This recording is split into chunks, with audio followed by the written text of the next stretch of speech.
Prakash Singh Badal, former Chief Minister of Punjab, passed away on 25th April. We request all of you to kindly stand for 2 minutes in silence.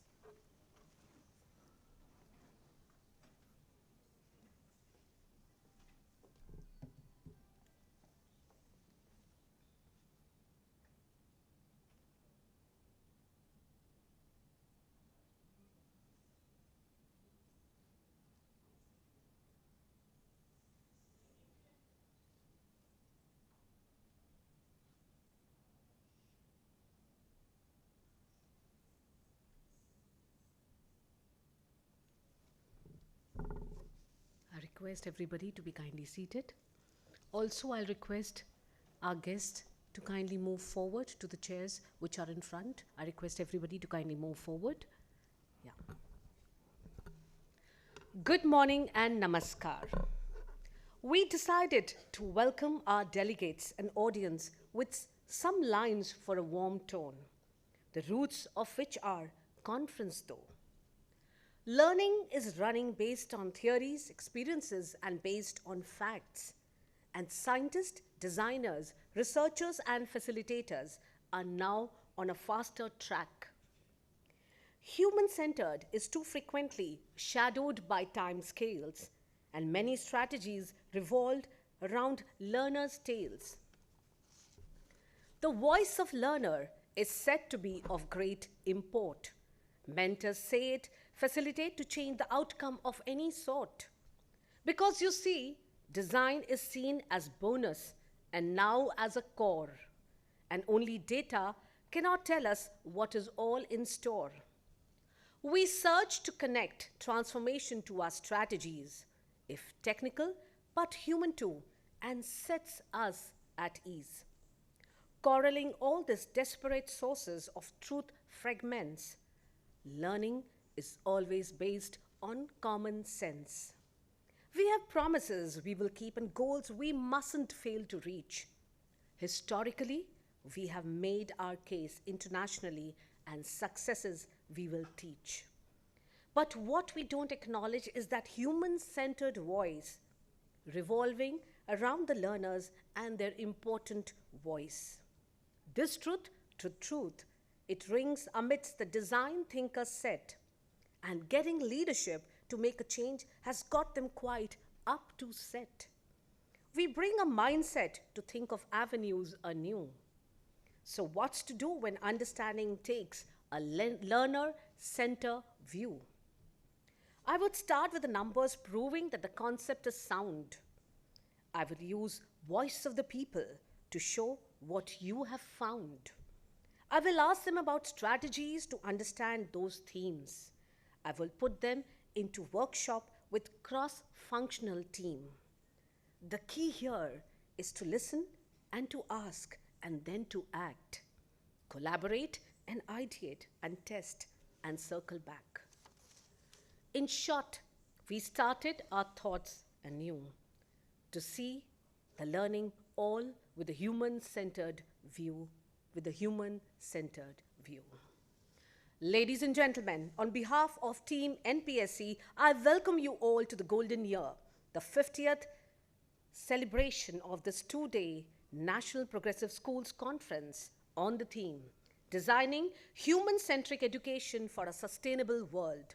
A toast to 50 years of quality, commitment, excellence at Manekshaw Center, Joravar Hall. Before we start with this historical milestone, may we invoke the divine, the source which has empowered us to make impossible possible. As we enlighten ourselves for the lighting of the lamp, may I request all the former chairpersons and Chairperson NPSC, Dr. Sudha Acharya, Shri BVR Subramaniam, Shri Yuvraj Malik, Ms. Maureen Welch, to kindly join us for the lighting of the lamp. Let's invoke the divine synergy.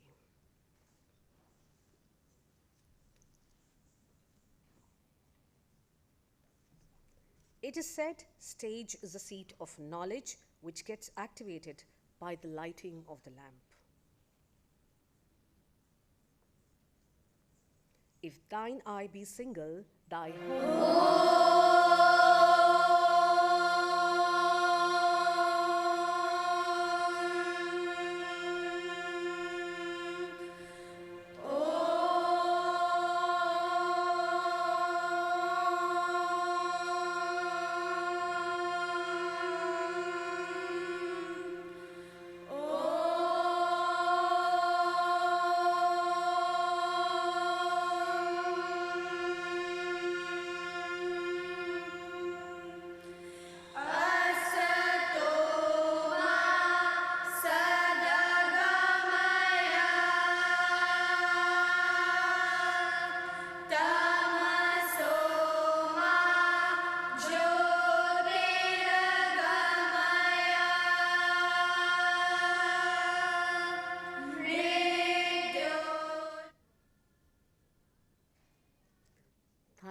I request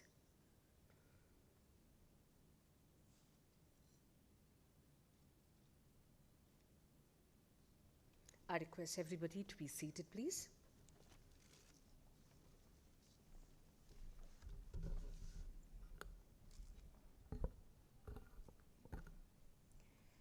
दीप प्रज्वलित हुए, ज्ञान का उजियारा फैला। माँ शारदे, वंदन स्वीकार करो हमारा, वंदन स्वीकार करो हमारा। माँ सरस्वती का अनमोल आशीर्वाद पाकर आज NPSC अपने 50वें विद्या उत्सव के 2 दिवसीय सत्र का आगाज़ करने जा रहा है। इस पावन अवसर पर माँ शारदा का अभिनंदन करने के लिए आज हमारे साथ हैं DPS सेक्टर 45 गुरुग्राम के होनहार, जो अपनी मनोहारी नृत्य प्रस्तुति से उनका आशीर्वाद पाकर नए आसमान छूने को तैयार हैं। आइए।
मैं पृथ्वी पंचभूत से बनी हुई, जल, पृथ्वी, तेजस, वायु, आकाश से सजी हुई।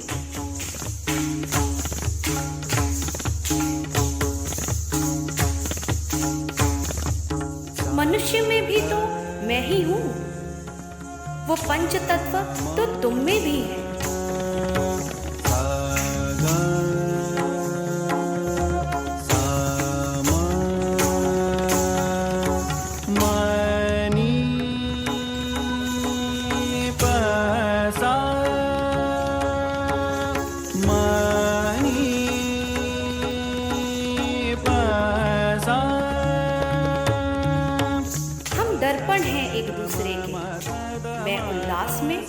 तुम भी खुश, मैं उदास, तुम विषादग्रस्त।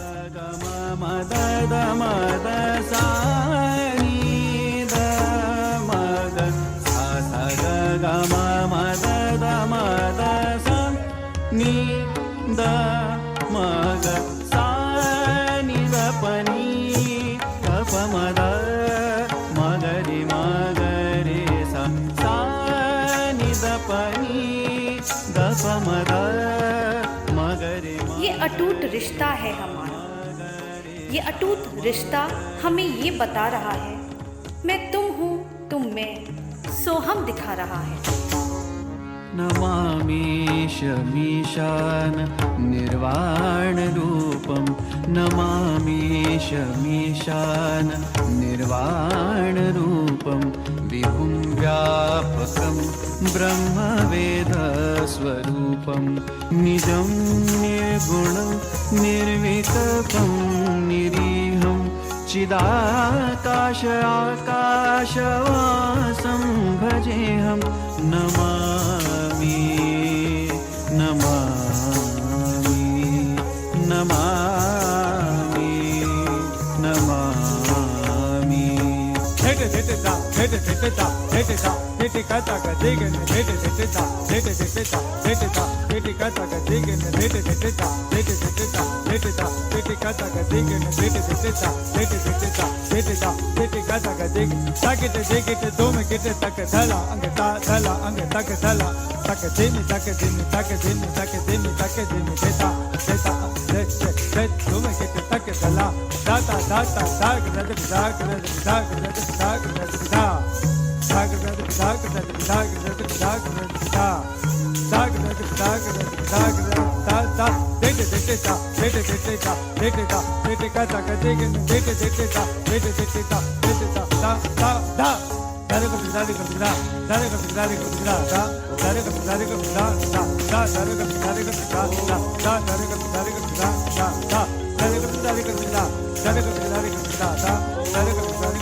फिर क्यों हम एक दूसरे से परे हैं?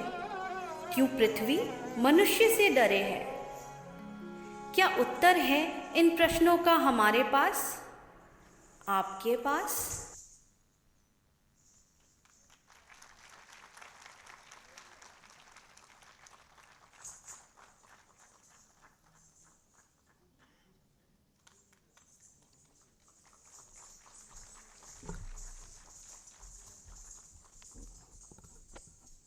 बेहद ही शानदार प्रस्तुति। हम यही कामना करते हैं कि माँ शारदा का आशीर्वाद पाकर हमारे बच्चे नित नई मंजिलों के कदम चूमें।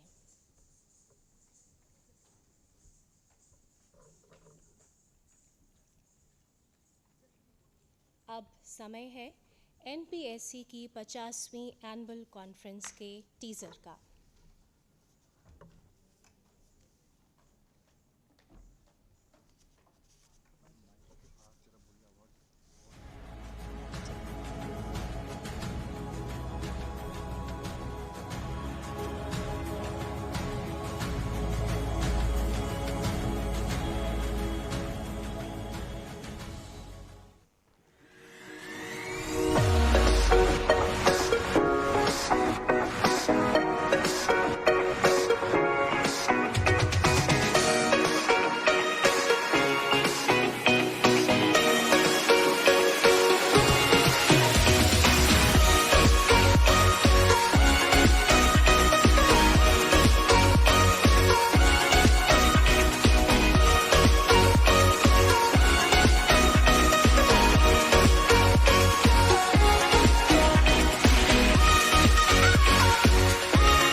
request Chairperson NPSC Dr. Sudha Acharya, Ms. Aditi Mishra, Vice Chairperson NPSC, Director DPS 45 Gurugram, Ms. Meenakshi Sani, Vice Chairperson NPSC, Principal Modern School Vasant Vihar, Ms. Asha Prabhakar, Secretary NPSC and Principal Pal Bharti Public School Noida to kindly be on stage.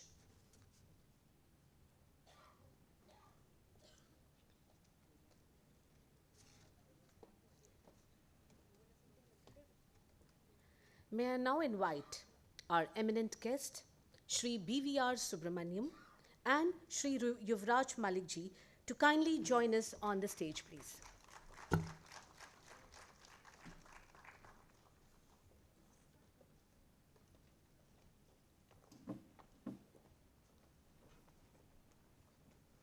Perspective comes in retrospect. Milestones provide an important opportunity to pause, take stock of the past, and look ahead to the challenges and opportunities the future holds. May I now request Chairperson NPSC, Dr. Sudha Acharya, for the welcome address.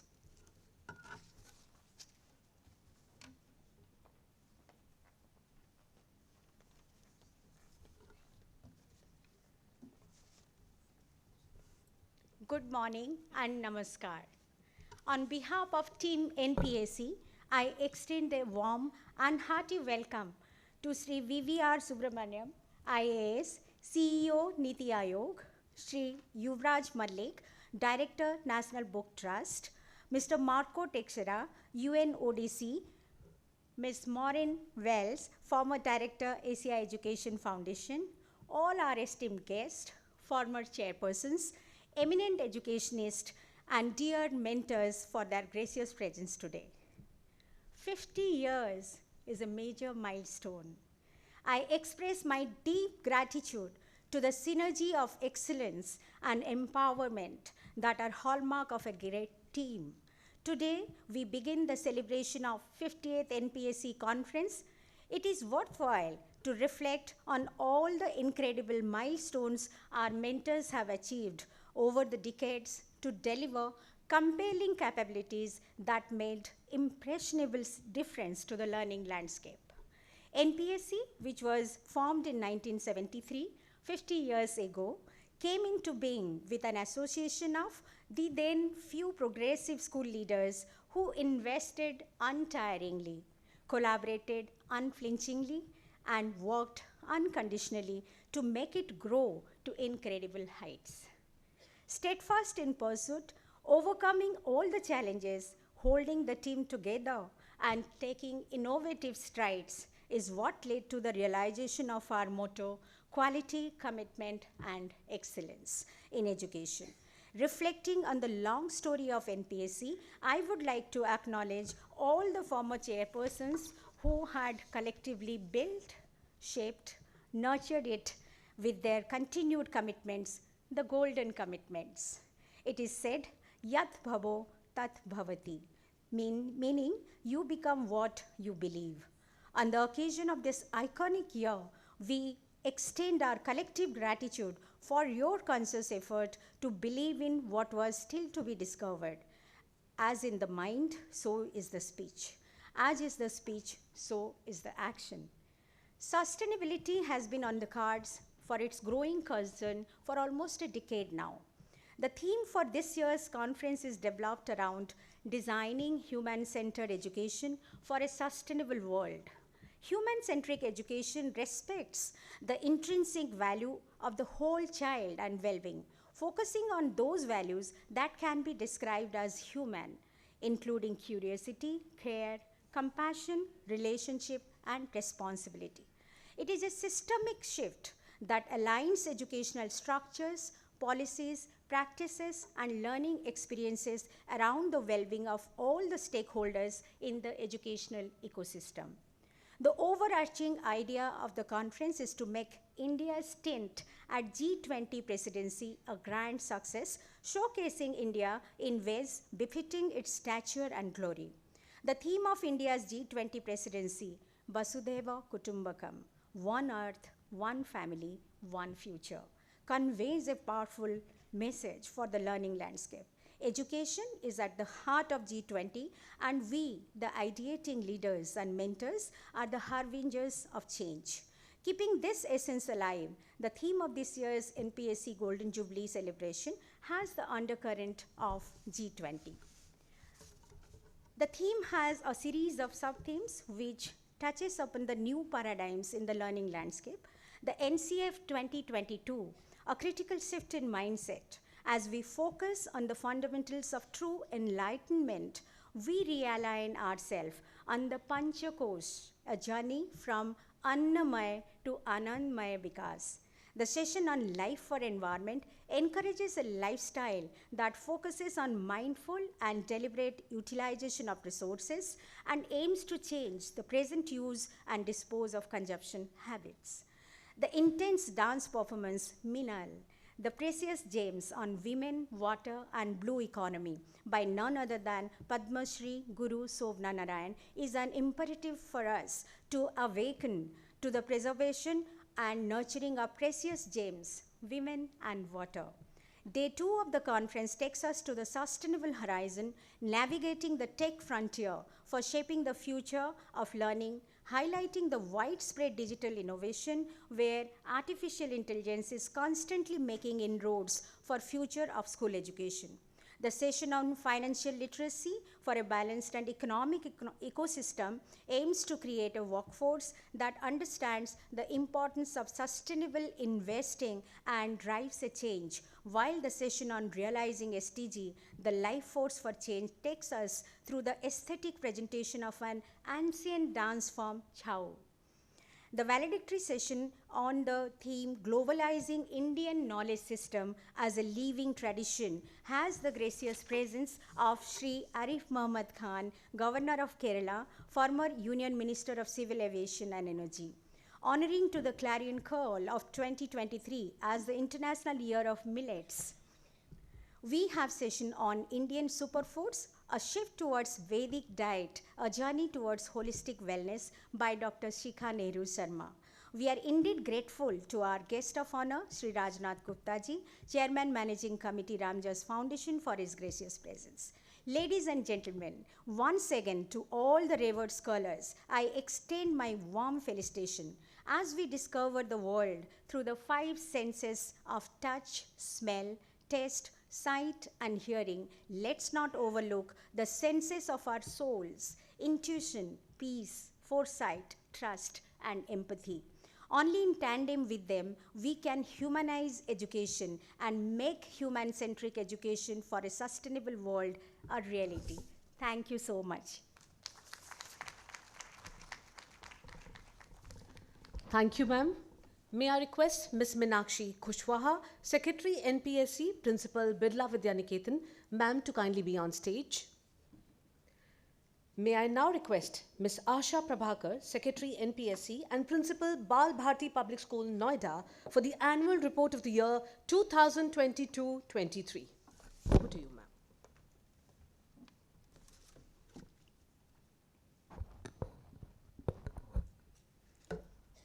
ma'am. Namaskar.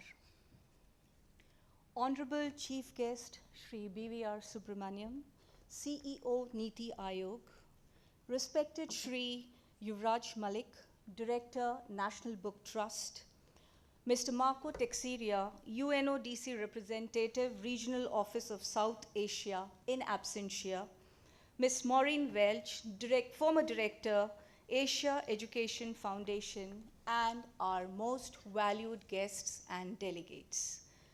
It is my pleasure to welcome a gathering of passionate educators, policymakers, and thinkers committed to designing human-centric education for a sustainable world.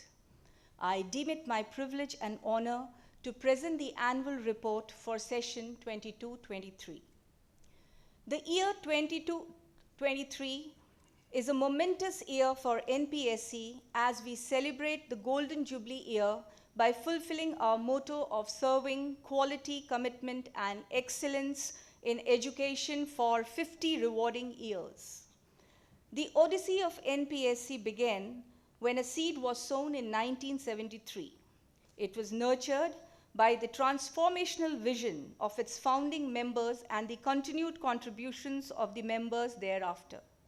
To carry the vision and mission of NPSC forward and working hard to achieve its goal and objectives, we at NPSC salute the contributions of its members who have tirelessly over the years made NPSC a national body with 310 schools under its umbrella.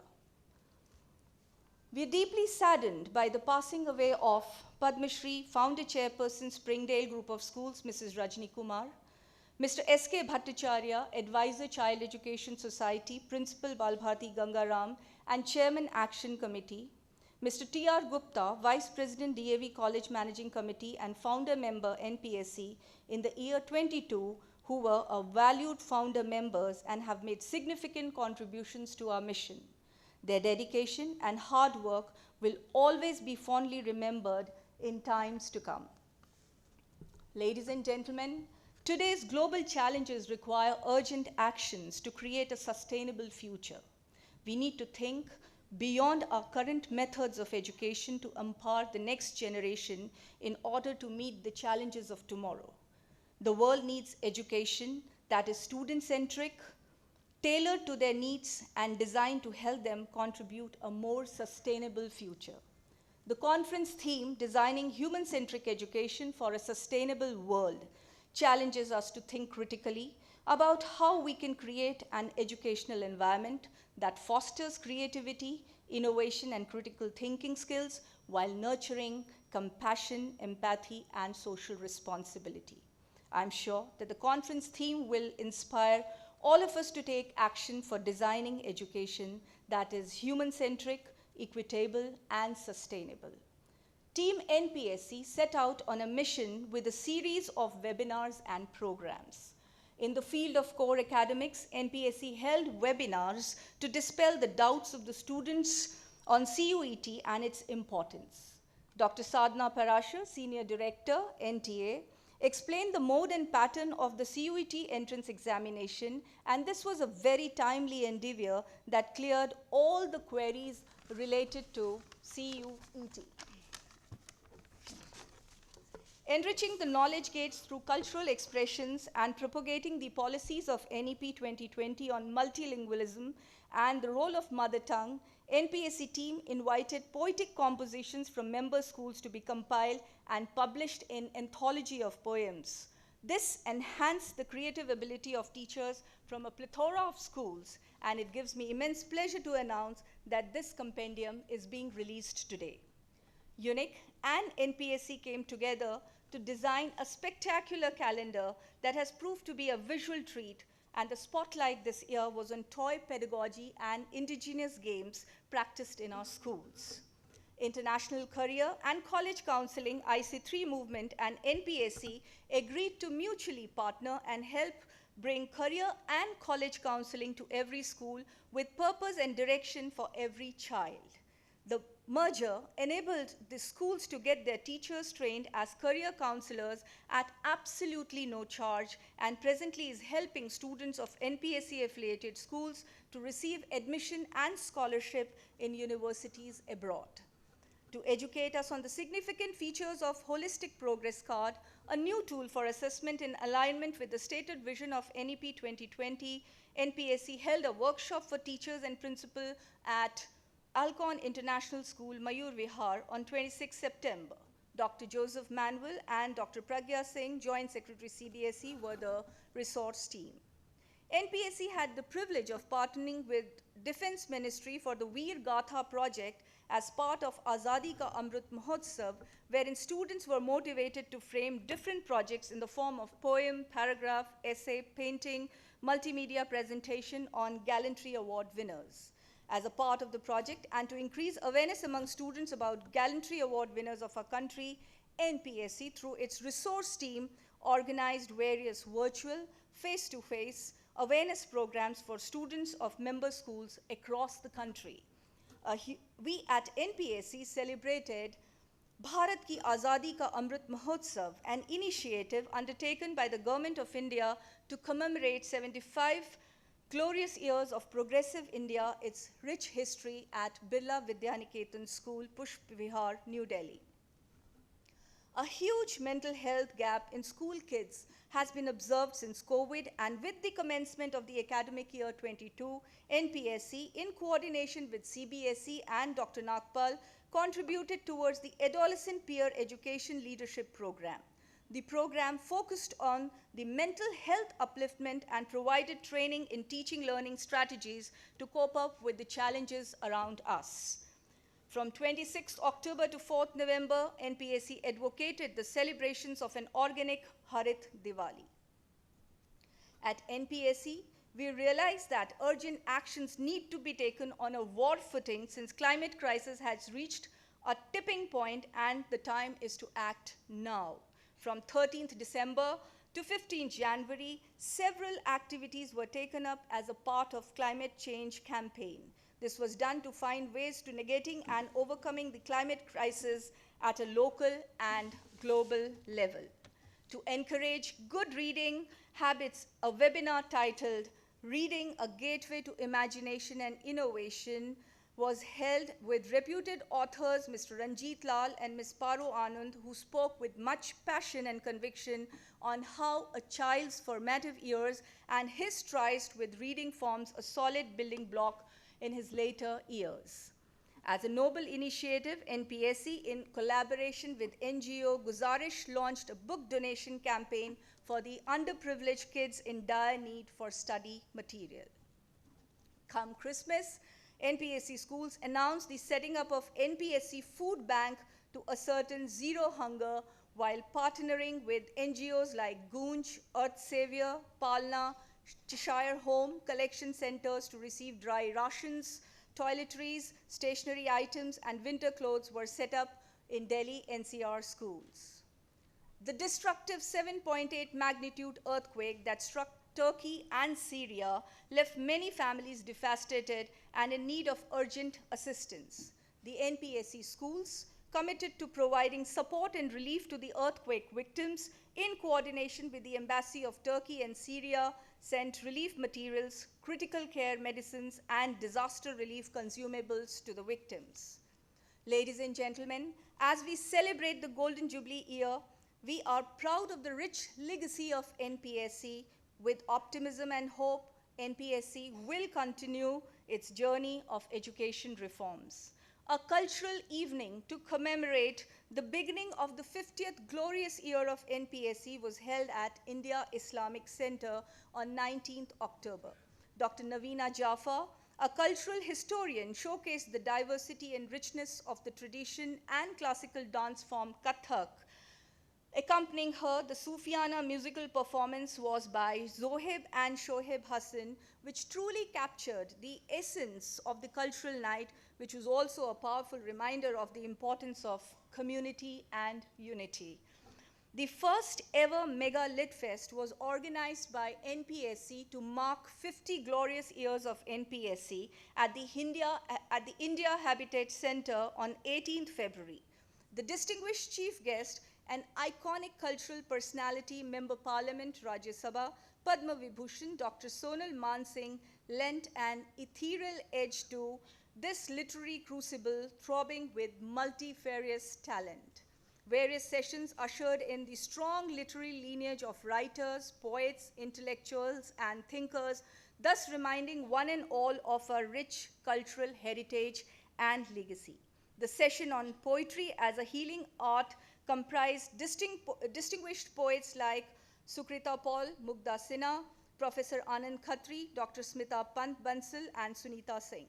This was followed by yet another engaging session, Budding Authors Unboxed, wherein Ms. Sutapa Basu and Ms. Anupama Lal had a one-on-one session with Young Student Brigade, raring to make a mark as a writer. The cliffhanger, and thereby hangs a tale, had Mrs. Anita Karwal, IAS, former Secretary Education and ex-chairperson CBSE, and Mr. Atul Karwal, IPS, discussing the story of the perilous yet ethereal expedition to Everest and Kailash Mansarovar. The day culminated with an insightful session on literary textures from art to heart, with the awe-inspiring presence of Padma Shri Professor Urvashi Butalia, Mr. Raghav Chandra IAS, Mr. Subhash Garg IAS, Ms. Sunita Bansal, and Dr. Santosh Bakaya made it a truly memorable teat-a-teat. As we strive relentlessly to actualize our mission for quality, commitment, and excellence in education, our hearts swell with pride when the leaders of the NPSC family receive recognition and accolades for their eminent contributions in the field of education. Ms. Meenakshi Kushwaha, Principal Birla Vidya Niketan, who has received the CBSE Honor for Excellence in Teaching and School Leadership Award for the year 22. Heartiest congratulations. We also congratulate the proud recipients of the Delhi State Teacher Award year 22, Ms. Veena Goyal, Principal APJ School, Pithampura, Mr. Vivid Gupta, Principal Bal Bhavan, Delhi, Mrs. Neetu Kapoor, Army Public School, Delhi, Cant, Dr. Manisha Sharma, Venkateshwar International School, Dwarka. The following schools have been inducted into NPSC after inspection and due diligence by a team of member principals. We welcome these schools under the NPSC umbrella and look forward to a fruitful and long association. The schools are K.R. Mangalam World School, Greater Kailash, Delhi, Sunbeam School, Balia, Uttar Pradesh, Bal Bhavan Public School, Mayur Vihar, Delhi, Bal Bharati Public School, IMT Manesar, Gurgaon, the Indian Heights School, Sector 23, Dwarka, MRG School, Sector 3, Rohini, K.R. Mangalam World School, South City, Gurgaon, Arvind Gupta, DAV Sanitary Public School, Model Town, Aurum, the Global School, Haldwani, St. Frobel Secondary School, Paschim Vihar, Summerfield School, DLF City, Gurgaon, Kundan Vidya Mandir, Ludhiana, and Bal Bharati Public School, Ludhiana.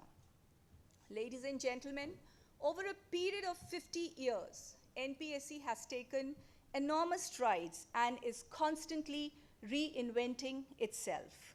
The 50th annual conference is an opportunity for us to reflect on the past and celebrate the success of NPSC while also looking forward to a bright and inclusive future. When we honor the past, we energize the future, and our presence becomes a celebration.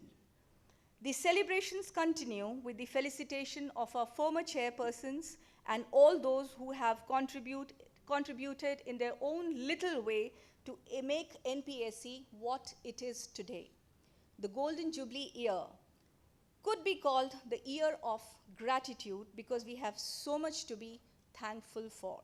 Summing up, to create a world that's truly sustainable, we need education that's more than just attainable, designing it with a human-centric view, ensuring a better and a brighter future for you and me. Jai Hind. Thank you. Thank you, ma'am. Among the many luminaries in this star-studded hall, we have with us our chief guest, Shri BVR Subramaniam, IAS CEO, Niti Aayog. Sir is closely involved in shaping India's development journey on economic, infrastructure, and social fronts. He's been conferred with the position of Principal Secretary of the Home Department. Sir has published the book, Conduct in Government, a valuable document on conduct rules for civil servants, and he's been honored with the position of Chief Secretary of Jammu and Kashmir. Sir has worked in the Prime Minister's office both under Shri Narendra Modi ji and Shri Manmohan Singh ji. Welcome to the conference, sir. May I now request our chief guest, Shri BVR Subramaniam ji, to kindly address the august gathering.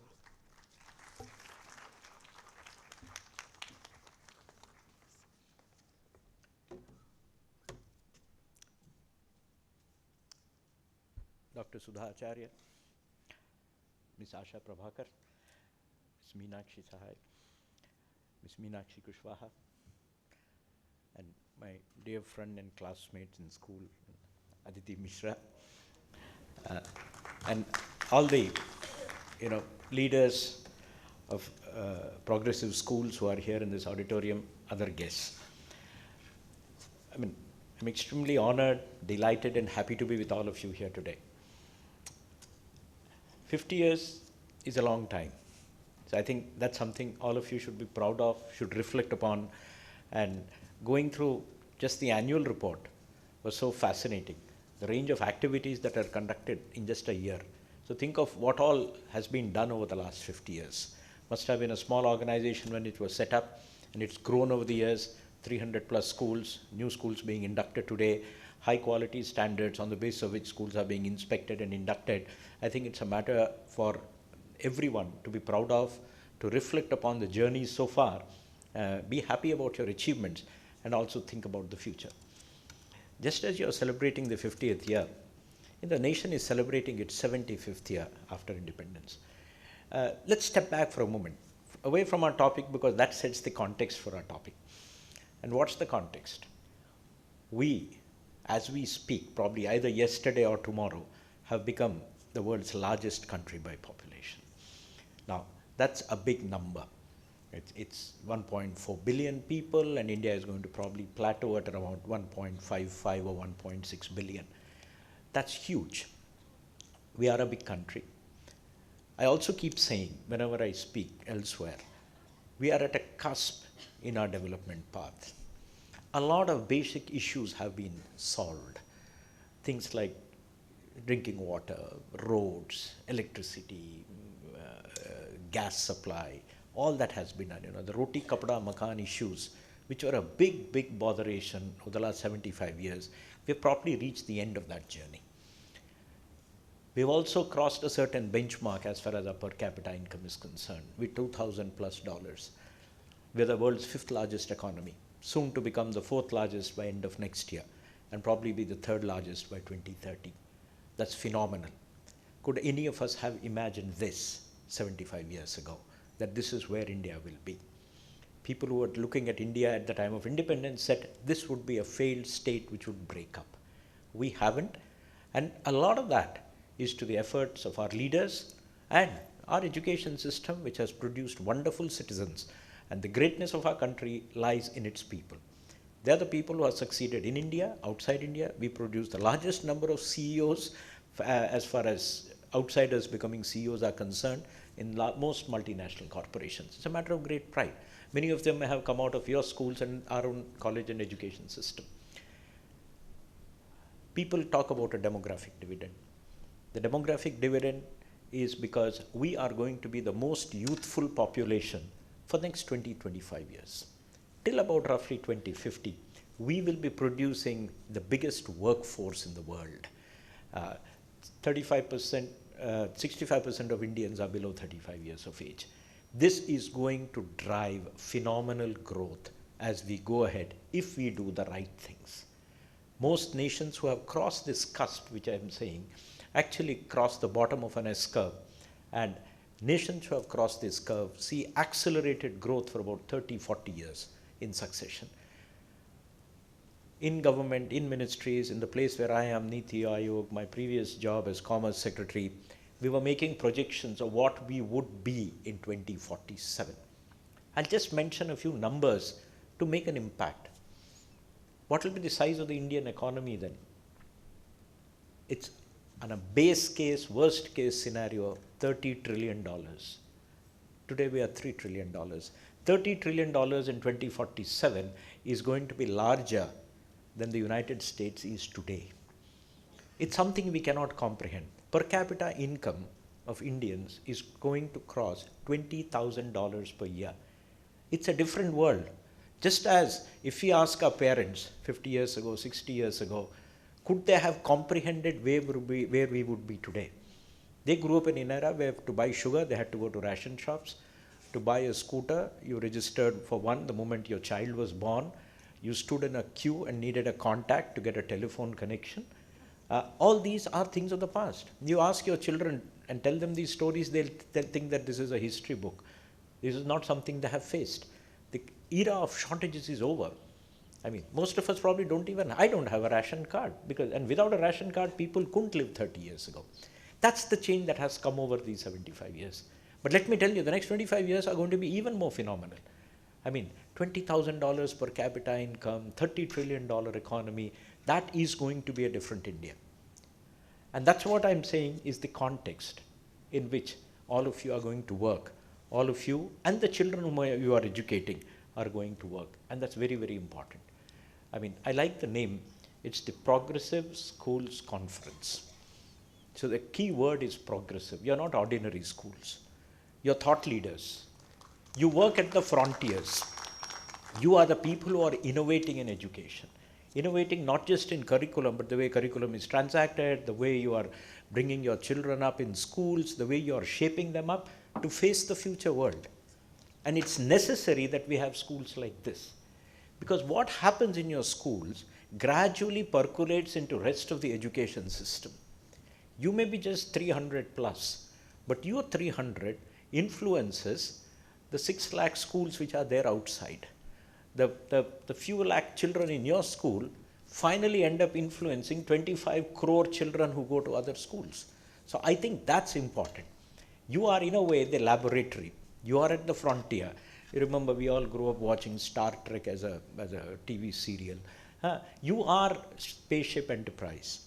You are pioneering things, and whatever your successes are, the government systems then pick up and try to imbibe. Maybe they're not as well endowed, but parts and portions of that actually filter into that system.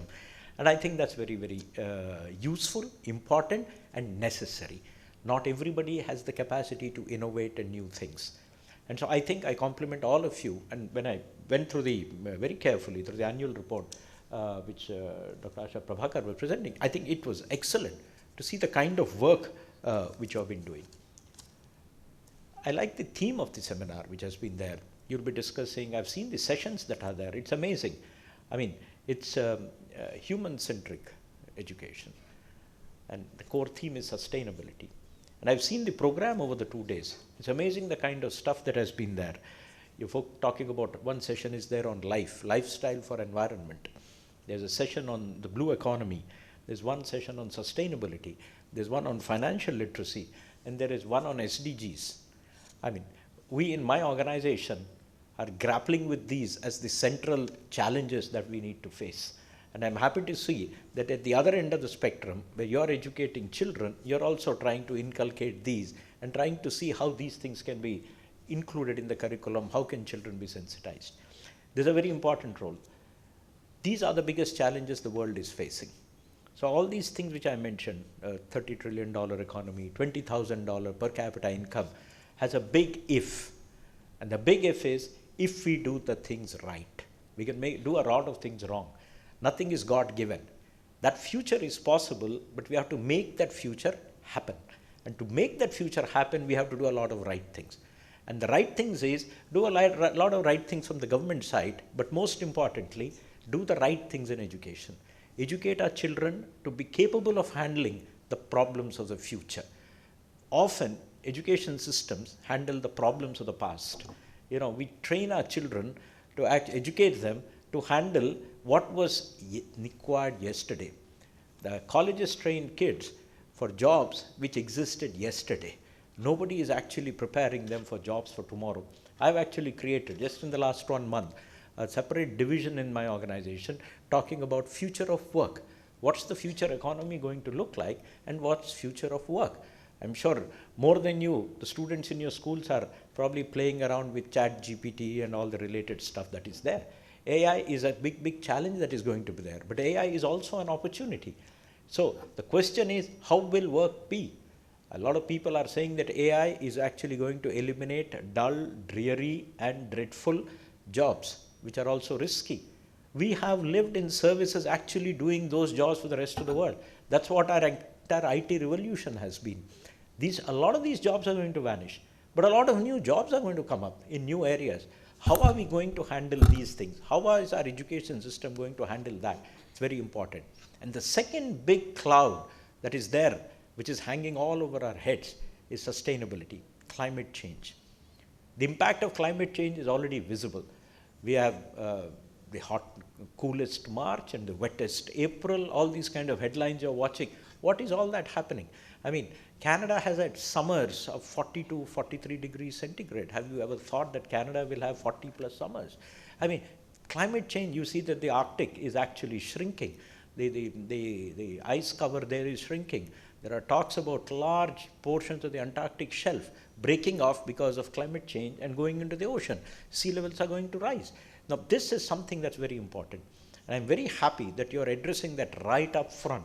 And that's where the theme of this two-day celebration is going to focus on. Coming to education, I think education plays a very, very important role in all this.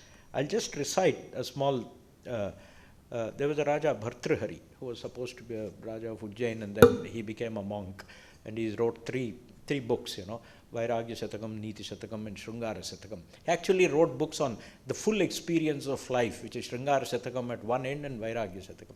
It was translated into Telugu, and there's one shloka there which actually focuses on education and why education is important. And that's where the role of schools is very, very important. I'll first read it and then I'll explain it. Vidya Niguda Guptamagu Vittama Rupamu Purishalikin Vidya Yashashu Bhogakari Vidya Gurundu Videsha Bandhadun Vidya Vasishta Daivatamu Vidya Kusati Dhanam Buledilan Vidya Nrupala Pujitamu Vidya Nerunganivadu Martyude. I'll just translate it. What it says is, Vidya, that is education, is a hidden source of wealth. It's a hidden gold. It gives you glory, honor. It gives you wealth, enjoyment. It is a hidden guru, and it is a friend in foreign lands. It is a special God who is your personal God, and it is a wealth which is matchless and cannot be matched by any other wealth. Vidya is honored by kings and rulers, and those who don't have Vidya are worse than animals. So what it basically is saying is education is one property that nobody can snatch from you. And that's the kind of education we need for future. That's the kind of education which we need to prepare our children for the days that come tomorrow. India has had a long tradition of holistic education. Our scriptures talk about 64 kalas that have to be there for children to learn and imbibe. And 64 kalas people translate as arts. It's not arts, it's 64 skills. And it includes arts, it includes sciences, and it also includes soft skills like communication, how do you present yourself. So this is actually a part of our heritage. So, what we talk about liberal arts and liberal arts education in the West, and we should bring them back. I think our ancients and our earlier generation were actually educated in liberal arts. When we went, at least, I didn't go to school till class 2. And I don't think I've suffered from that. The Finance Secretary of India has never been to school. He's Finance Secretary of India.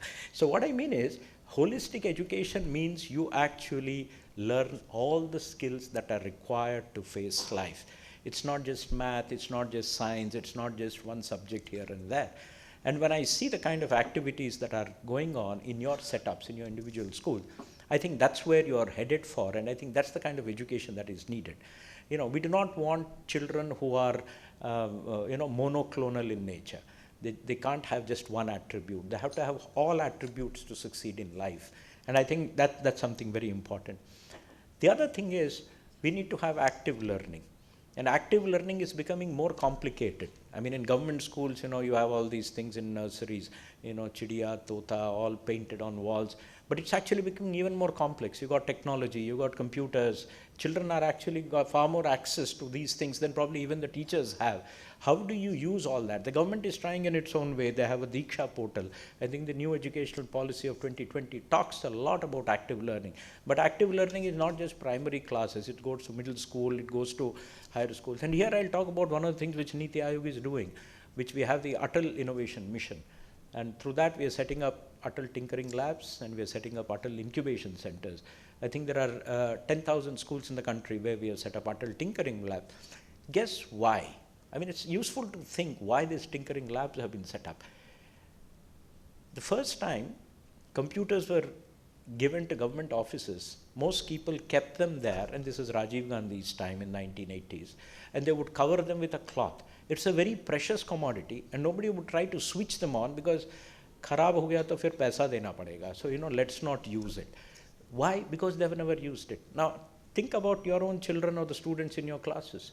I mean, they play with mobile phones left, right, and center, drop them on the ground 30 times, probably break it every 6 months, come for a new phone. What is it? It's confidence about handling tech very early on in life. I think the Atal Tinkering Labs are to break that mental barrier, make children play with technology early on in life so that they are so comfortable as they grow up. They actually then pick up tinkering as a profession, become innovators themselves. Even a fraction of them become innovators. That will set us on the path to be a great country. Innovation actually is in the mind, and so you have to break mental blocks, and that's what these labs do. I mean, India is doing great in innovation, but it's happening only in pockets. I mean, Bangalore is the third best ecosystem for innovation in the world. India has the third largest number of unicorns in the world. These numbers are there. It's stunning. The number of, you go to Bangalore and you go anywhere, you'll run into these, billionaire youngsters. And how old are they? 25, younger than my children. They're there and they've done it in 3-4 years. The question is, which we need many, many, many more of that. And I think that's the reason we need innovation. I think innovation has to be at the core of curriculum. And innovation not only to make money in normal commercial sense, innovation to handle the challenges. Innovation is going to come up with solutions for environment, for sustainability, for agriculture. There are innovation happening and all. They may not be getting the news coverage which others get. Somebody who does a Zerodha or a Ather or a Swiggy. But the Swiggy chap is only 25 years old. But the point is, there are other innovations that will happen. It will come out of this ecosystem. And I think schools should focus a lot on the ecosystem. Coming to sustainability, I'm happy that, the progressive schools are, gradually integrating sustainability into curricula. I still remember, 15, 20 years ago, crackers. I think the schools started a movement, say no to crackers. I actually stopped crackers because my children said no crackers. So that's it. My fun went away because of their pressure. But the thing is, it's schools which actually started it. Children going on the streets, say no to crackers and telling parents, no, we will not buy crackers this Diwali. I think that's how change happens. Similarly, environment, lifestyle for environment. It's all about small habits. Switching off a light before you leave the room. By the way, we grew up that way. There was a shortage economy. So you always were told, light batti band karo before you leave the room. But we have gone into surplus economy, so that's never a constraint. But for sustainability, you have to close the water tap while you're brushing your teeth, do it only at the end. These are all small changes it can make. They said that 20 to 30% of global energy consumption and carbon reduction will happen if we are just careful about these small things, If you have to go 100 meters, no need to take a car or a two-wheeler, just walk. It's good for your health and good for the environment. So I think this is there, because you are now going to mold a child who will then shape the future. They are the ones who are going to actually face the challenges of climate change 20 years from now.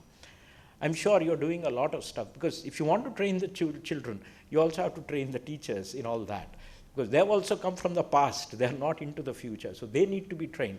The government does its own efforts, just like you have Diksha for children. There is some Nishtha portal for teachers. I'm sure all of you have your own mechanisms. But I think you should run workshops for your teachers who actually then imbibe these skills and then they pass on. I'm not saying these are to be the only subjects, but you can integrate them. And that's how you develop a child who can actually be a leader in the world tomorrow. Another thing that's very important is employability. How many of our children are employable? Now, you are progressive schools. So you probably get the best of children also, and you get the best of teachers in your setups. But it's important that you keep innovating so that your children, it's not about admissions. I'm happy to see somebody was being trained on how to, what is CUET about, some workshop was held last year. All that is good. But they're going to be a very, very different world in future. And I think you need to train your children to be more employable. Pick up some vocational skills along the way. I mean, Bill Gates was a college dropout. Zuckerberg didn't go to college. You can keep reciting. Rabindranath Tagore was a college dropout. But they had the skills. Somebody became a billionaire. Somebody became a Nobel Prize winner. But they had the skills. So I think what you pick up in schools actually prepares you for life. So I think I will end here. All that I'm saying is good that you're focusing on these topics. India, as I said, is at a cusp. We are holding the G20 conference this year. It's a recognition of India's rise. India's rise in the world is a very benign rise. India is fundamentally a peaceful country. We are a force for good in the world. So if we do good, it will be good for the world also. That's our heritage, that's our history.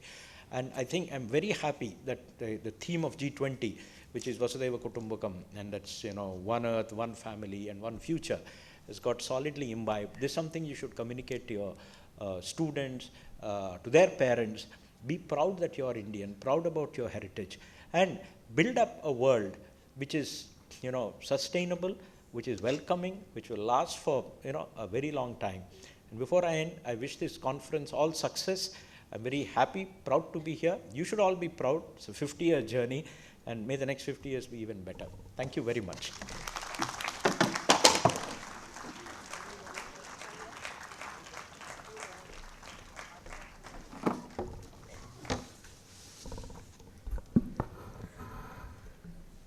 Thank you, sir. Doing the right thing in education seems to act like a panacea, a simple solution to meet the challenges of the future. Our next guest, the luminary which we have today, Shri Yuvraj Malik. He's the Director of National Book Trust India under the Department of Higher Education, Ministry of Education, Government of India. Sir has joined National Book Trust India on deputation from the Indian Army. He has served with the Ministry of Defence, Ministry of Home Affairs, Raj Bhavan, Jammu and Kashmir, United Nations Mission in Africa, and several operational areas in administrative and operational assignment. He has also been the chairman of Commission for Scientific and Technical Technology, CSTT, under the Ministry of Education. As a director of National Book Trust, Shri Malik has ensured publication of bilingual books for school children in compliance to the NEP 2020 within 30 days of the launch of the policy by the government. Under Shri Malik's guidance, National Book Trust India has been working with renewed efforts towards encouraging children to take up reading as a habit. Sir is a voracious reader and is passionate about the world of books and education-related issues. May we request, sir, for the inaugural address. Over to you, sir.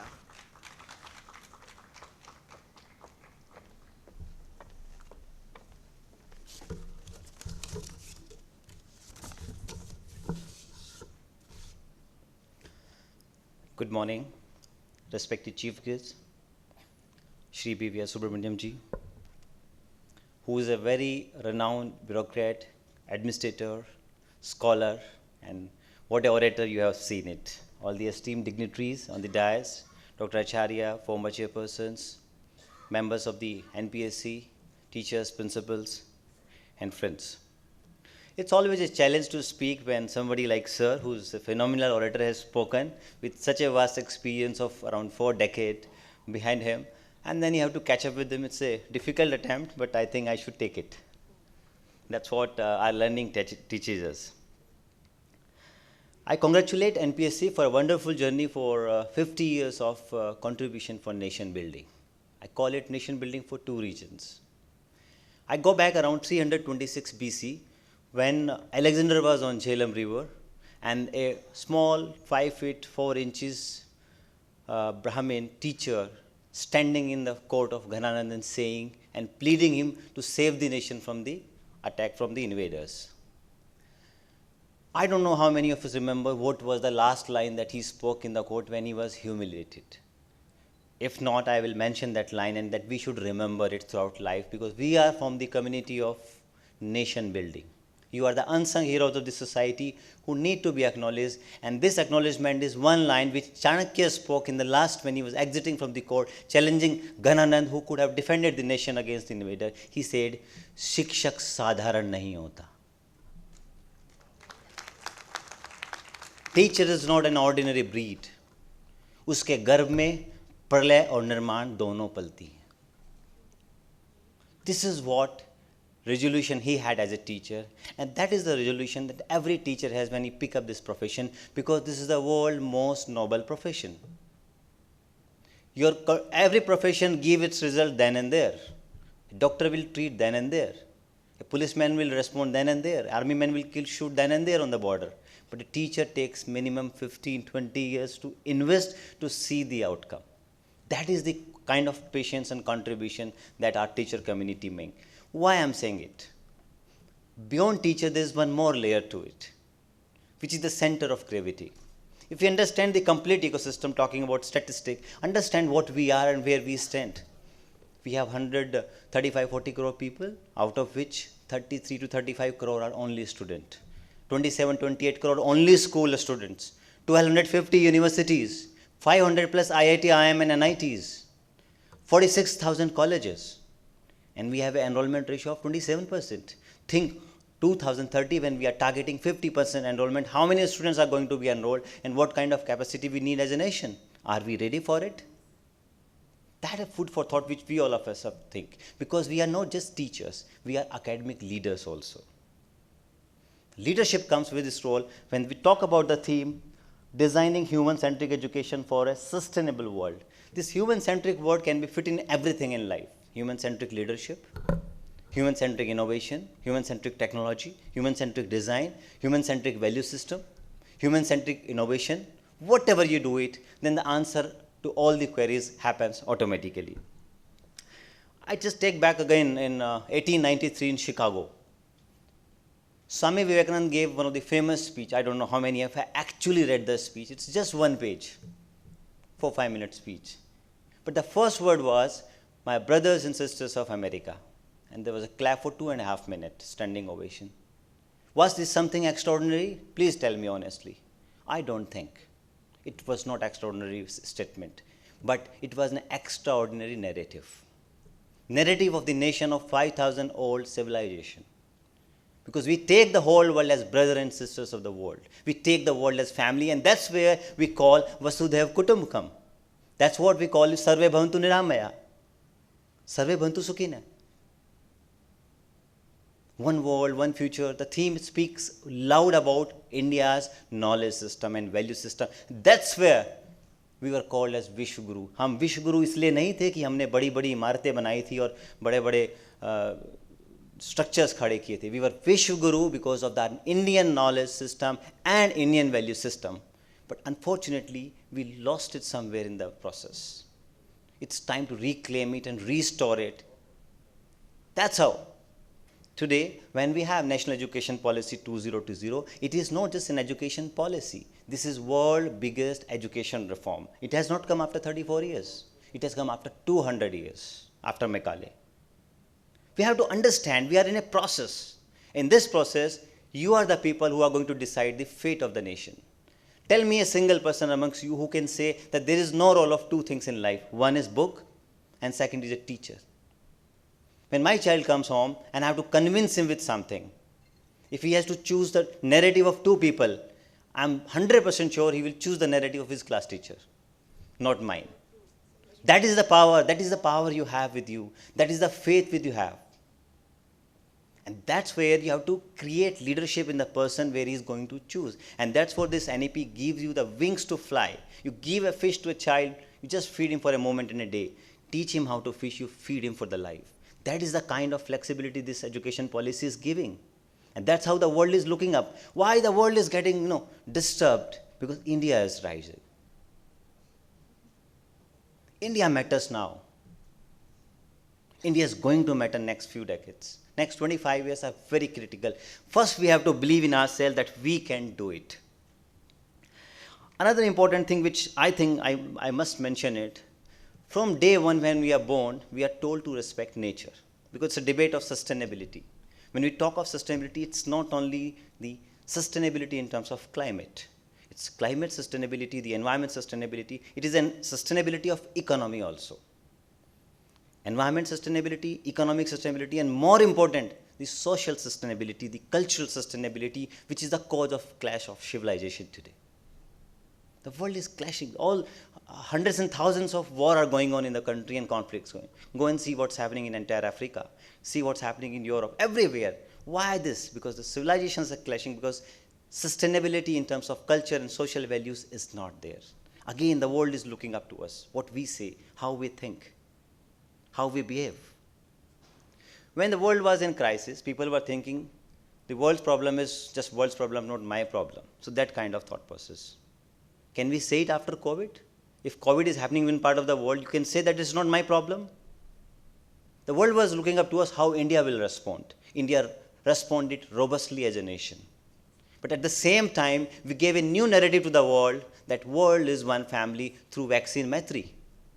Have we taught this thing to our students? Have we done the case study on this? This is the kind of value system we have to ingrain into our education system. That's where we have to say human-centric development. I take a small story, very simple story. Olympic आपने देखा होगा marathon race में last के 200-300 metre सबसे critical होते हैं, उसी में 15-20 रनर निकल के आते हैं. So when the Olympic race was happening, the first runner was about to finish 20 meters short of it. He lost senses. That senses means he was not dying, but he could not see where is the sense of direction. It happens after dehydration. 40 kilometers के बाद, instead of finishing the line, he took a left leaning after falling down and started crawling literally instead of finishing the barrier. The other guy was 300 meters behind. He just came. He saw, what's it? Nothing has been touched. Line has not been crossed. The guy was 20 meters. He saw 10 meters left of the main road that the guy is lying down and crawling to finish it off. He goes. He picks him up, get him hold, finish the 20 meters, make him win the race, and he gets the gold medal. He gets the silver medal. After that, the entire audience is stunned. What is this? There's an interview. They ask, what have you done? He says, what I have done? Nothing. You could have been a world champion. The runner-up athlete says, I am still a world champion. But media was very curious. Why have you done it? He said, why not? No, we want an answer. He says 3 lines, you must remember. First, what could I have thought of myself? That boy could have run in 20 meters like anything. I could have never got the gap filled up. What could I have thought of myself? What my mother would have thought of me. And in the end he says, what my country would have thought of me. This is human-centric values. This is human-centric education. That is what we have to teach our people. That's what, when we say vaccine Maitri, when the history will be written, people will write, there was a nation which stood with its own problem and also stood for the people who were in need. Vaccine Maitri, from that we have graduated to Arogya Maitri. So now our policy has gone global.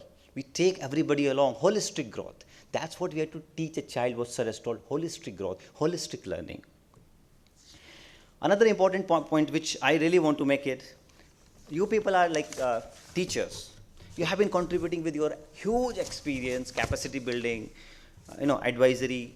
I'm sure I've seen your contribution in terms of when NEP was being worked out, the kind of suggestions we received. Many people in the front row I see were part of this complete consultancy, advisory, and lot of inputs have come.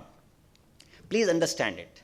The center of gravity of this complete process of human-centric education and sustainability is child, the student. The second orbit is teacher, your fraternity. The third orbit is the academic leadership, which goes from the direct job of teaching to creating a leadership module for teaching. And the fourth is like we, in the periphery, the policy maker and the policy implementation. Understand, no policy is good or bad, it is how you implement it. It's one of the finest policy, let me tell you. It's so comprehensive, Indian in values, international in total outlook, interactive in approach, very, very innovative in its features, and very impactful in its implementation. But who will own it up? We have to own it up. It is our policy. It is not a government policy. Please understand. Because this is going to decide the future of our child. You are in a very sensitive profession, a profession which shapes the mind of a person today. He will become a professional tomorrow and a leader day after. So please understand what kind of programming you are giving. In this complete process, one more thing we have to understand. This NEP education policy I'm talking about because this is the first time ever we are not talking that we have to create doctor and engineers. We are going to create citizens. Citizen first. What kind of citizen? Global citizens. What is global citizen? Have you ever thought of it? We must think, we must tell our student, tomorrow this is the word, tell who is a global citizen. Let him think, what is his role for the world, for the planet Earth. Then only we can talk about sustainability debate. Debate is incomplete if we don't understand what is our role on this earth. हमारे यहाँ पानी की पूजा होती है, जल की, सूर्य देवता की, पौधों की, पेड़ की, मिट्टी की, हम उसको माथे पे लगाते हैं, पैर ज़मीन पे रखने से पहले उसको छूते हैं. We have been told for ages and ages to respect nature, but This nature and culture conflict we never understood in this era. That's where the problem have started. Man is on continuous conflict with man, man with nature, man with animal, man with culture. It's a fight of ethics and ethanol. Think over it. It's a fight of value and evaluation. And we talk about sustainability. So we have to do this ingraining from the grassroots, because they are the people, what sir told, after 30 years, they will decide the future of the country and the world. What we teach them today will matter tomorrow. We must understand and make our generation clear that we have not borrowed this earth from our predecessors. We have borrowed it from the next generation. We have to hand over. If we don't think of that today, let me tell you, they will tell us after ages and will not have any contribution in nation building. Another important aspect which we talk about, climate crisis, debt crisis, climate justice, then ethnical, cyber crimes, digital detox. There was an era 20 years back, O-level, A-level course, training, IT, cyber, a lot of things happening. Now we are talking about what? We want digital detox, cyber de-addiction programs. So the problem is we lost one thing, that is balance. We have to find that balance from school itself. That's why we say we have to be innovative in our education. Vice versa also. We have to integrate innovation in education and education innovation both. That's what this drinking lab and sir has told very elaboratively. I don't want to get into it. But we have to think over it. When we talk about this justice, we should not talk about equality.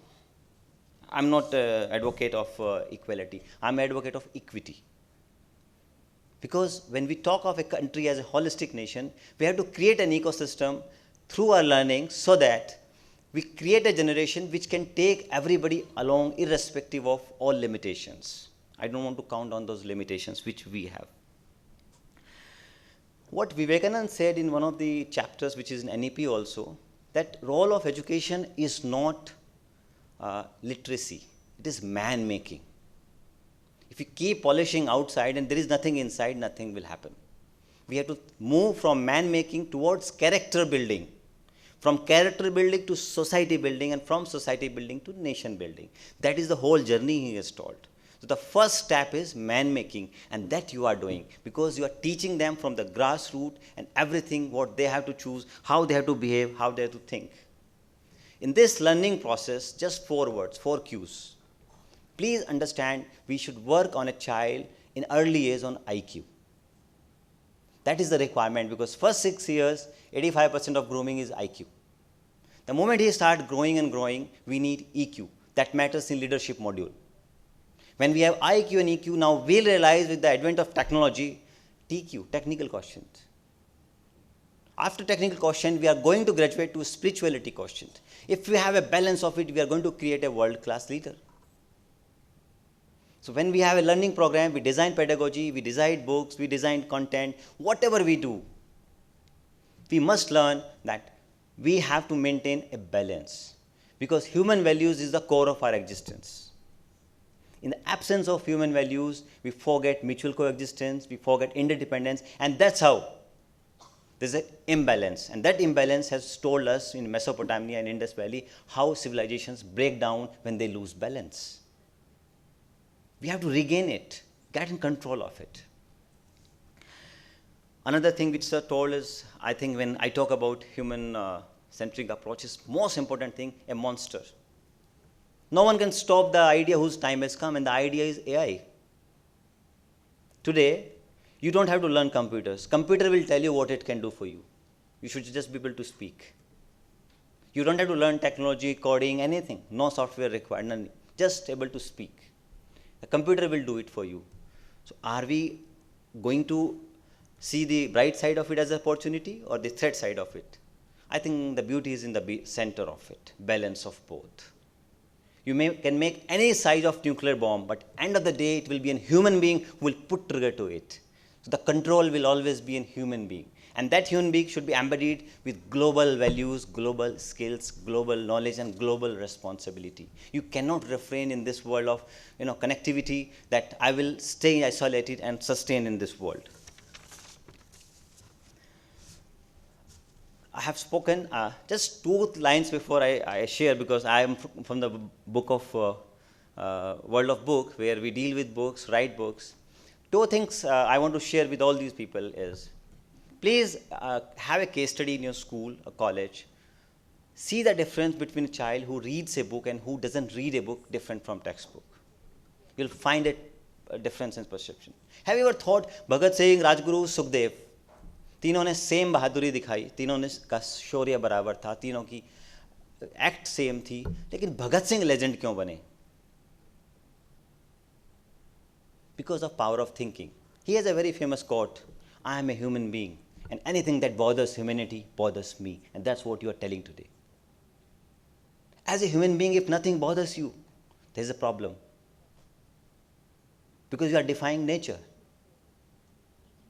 When Bhagat Singh was being hanged one day before, the last wish, he was told, pray to your God. He said, I am not a coward. I never prayed to God in my life. Why should I feel coward today? If I have to do, I would love to finish the book I am reading. He wanted to finish the last chapter of his book. That gave him power of thinking. That power of thinking gave him ideas and views and opinions. And that opinion made him what he is today, a thinking man with an unparalleled bravery. So the additional feature is thinking cap. These books give you the entire world. It takes you to different journey. A book is not a 300 pages summary of a person. No, it's a 60, 75 years of experience. Today, when Obama retires, what he wants to become? A teacher. He wants to write a book. Please understand the power of book. Initiate your child to a book, and today 56, 86, 90-inch TV in your drawing room should not be a status symbol. Holding iPhone should not be a status symbol. Holding a book in your hand should be a status symbol. That is the power we have to give to our student, because that is more powerful. One book can change your ideas. It can change your life. Where is that book? Have we given that? When we go to class, please, as teachers, principals, please ensure that there's a culture to carry a book like iPhone in your or some Galaxy phone. Things will change. Yesterday I was in Oxford. Trust me, I counted sitting in a cafe how many children are passing and how many are carrying book in their hand. 95%. We organized a book fair. I was sitting at the counter with the security man and counting 100 people. How many are carrying book from the book fair? 43%. I counted myself, because that gives understanding where society is going. This is too low to make a society that will lead the world. दुनिया हमारी तरफ देख रही है और हम अपनी तरफ देख नहीं रहे. We have the best human resource in the world. 140 crore लोग अपॉर्चुनिटी हैं. वर्ल्ड का सबसे बड़ा रिसोर्स पूल हमारे पास है, सबसे बड़ा टैलेंट हमारे पास है. But the problem is our attention span has reduced from 2 minutes 10 seconds to 31 seconds. That's a challenge. Anobhadra kartvo yantu vishvata. Let the beautiful ideas come from wherever they come in the world. Keep your child in center of it and treat a child as a unique identity. Don't compare two child. And 2 things you can do. When I went to all these places, what I found different, I want to share that last experience with you. When your child comes to you with a toffee, chocolate, cake, gift for a birthday, send him back and write in a diary. When you come back with a book with your name, date of birth, and today, and gift it to the library. Because after 30, 40 years, when he will become a DM, SP, collector, commissioner, bureaucrat, technocrat, CEO of a company, and he'll come back, he will find that he is part of the history. That is the history I saw in Oxford. These people, they used to read book and give. So I found 31 libraries there within 1 kilometer. So yeah, these child, when they come to birth, see 100 students you have, 1,000 students you have, 1,000 book every year to your library. See the kind of knowledge survey you are going to create. And that child will pick up that book someday and come back and say, I'm part of this history. Today these are, something very, very special. You have to connect your child with the learning ecosystem and tell him the importance of human values, because at the end of the day, however growth we make, we have to understand the human values will always prevail. The entire Mahabharata was fought only around values. Gita is written all around about values. All our epics, scriptures, all about values. That's what the world is looking up to us for: spirituality, the value system, the human value system. Just one small question. When we thought of vaccine Maitri, why have you thought why we thought of it? Somebody would have taught a person in childhood who was Naren, who became a prime minister later on, that we have to share with the world. That is the kind of value system somebody would have given to the honorable prime minister. So he has implemented when he got a chance to deliver to it. Similarly, the kind of value you will give today, it will emerge as a big tree, and that tree has to give fruits or not, that you have to decide. So ladies and gentlemen, without taking much of time, I will not delay it more. I will just say, please understand today, education is not local, it's global. It's totally global. Content is the key. Data is the new currency. And most importantly, idea is the new engine. So you want double engine, triple engine, 4 engine, or a failed engine, choice is yours. Please take a book, gift a book, make a bookshelf status symbol, holding a book in your hand, and please find that book that can change your life, life of your students, life of your family. Thank you so much for hearing my talk, and I thank organizers for this great opportunity. It's a sheer delight for me that I got this opportunity to share my opinion with all the people whom we owe the success that we can stand. For a student like me, at this age, it's a privilege to stand this side of the podium and speak to the people who have been instrumental in our grooming. So I pay my gratitude to all the teacher fraternity, because there is a God into you that decides a young mind how it is to be groomed and bloomed. Thank you so much. Jai Hind, Jai Bharat.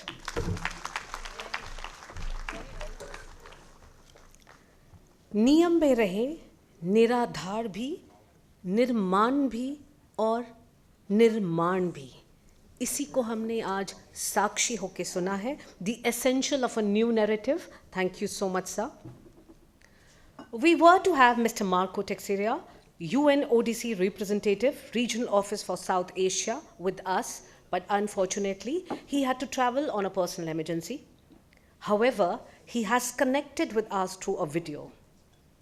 We also have with us Mr. Samat Pathak, representing the collaboration between NPSC and UNODC. May we have the video, please?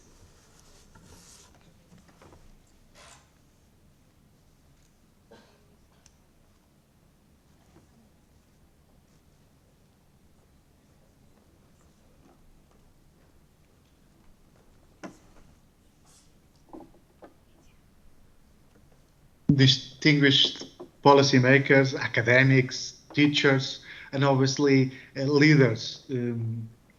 It is my pleasure to send this video message, and a regret at the same time. A pleasure to support this event, to say a few words of reflection, and a regret because I cannot share a few thoughts and reflections in person with all of you. So my apologies for that, but of course, due to other factors, I could not be there in person. I would like to express my heartfelt congratulations to the National Progressive School Conference that was truly been an illustration of 50 years journey of excellence, I would say. The NPCS has a legacy of impact, and we appreciate today the tremendous efforts and work done in the benefit of its members and institutions.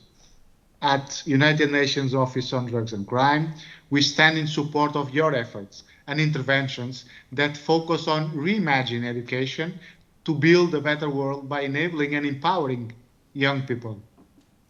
I'm delighted to see the innovative and transformative work being done by educators, educational leaders, and young people in India. Today, due to our collective efforts, there is a will of change and a willingness to change, and to change putting in motion from classroom to communities to be active members of the societies. And this is important. As you all know, the world lives today and is facing tremendous serious challenges and threats to peace and security and stability. We are living in an age of pandemics, conflicts, inequalities, and that impacts our societies in a very, very strong manner, and also the people that live in our societies. As the world continues to obviously go through all of this turbulence, the small advances on technology, increases there also the resources of development, can also be a source of expansion for the population, for children, and obviously adolescents to become more and more vulnerable for the technological developments. Millions of children through the world suffer harms of a result of crime and abuse of power. Therefore, getting exposed to drug use at a very young age and finally coming into contact with criminal justice systems are for us some challenges that we need to try to mitigate. Prevention of cybercrime, the relationship with mental health challenges, risking behaviors and violence that mark our young and more vulnerable populations and children is something that we need to continue to work to mitigate those risks. Children are also becoming victims at all points of the drug trade industry, including growing, manufacturing, distribution, and use of illicit drugs. The World Drug Report of 2022 has recently revealed that young people typically report a higher rate of drug abuse than the adults. And in many countries, the drug abuse levels among young people are higher today than in the past generations. This is a reflection point to all of us. We need to invert that tendency and that trend. And this is what we need together. And the priority of the hour is to continue to build peaceful, just societies and promote rule of law in education, not only engaging the young people, but also making them the engine of change and promoting those values. Education is a critical factor in strengthening public trust, promoting mutual accountability, and building reliable relationships. Excuse me. At UNODC, we believe that education is key to empower children and young people to understand and exercise their rights, make sound ethical judgments, challenge injustice, and promote fair societies. Over the last several years, UNODC has advocated and spearhead classroom-focused interventions effectively through a range of global and national initiatives in cooperation with precisely the educational sector and its actors.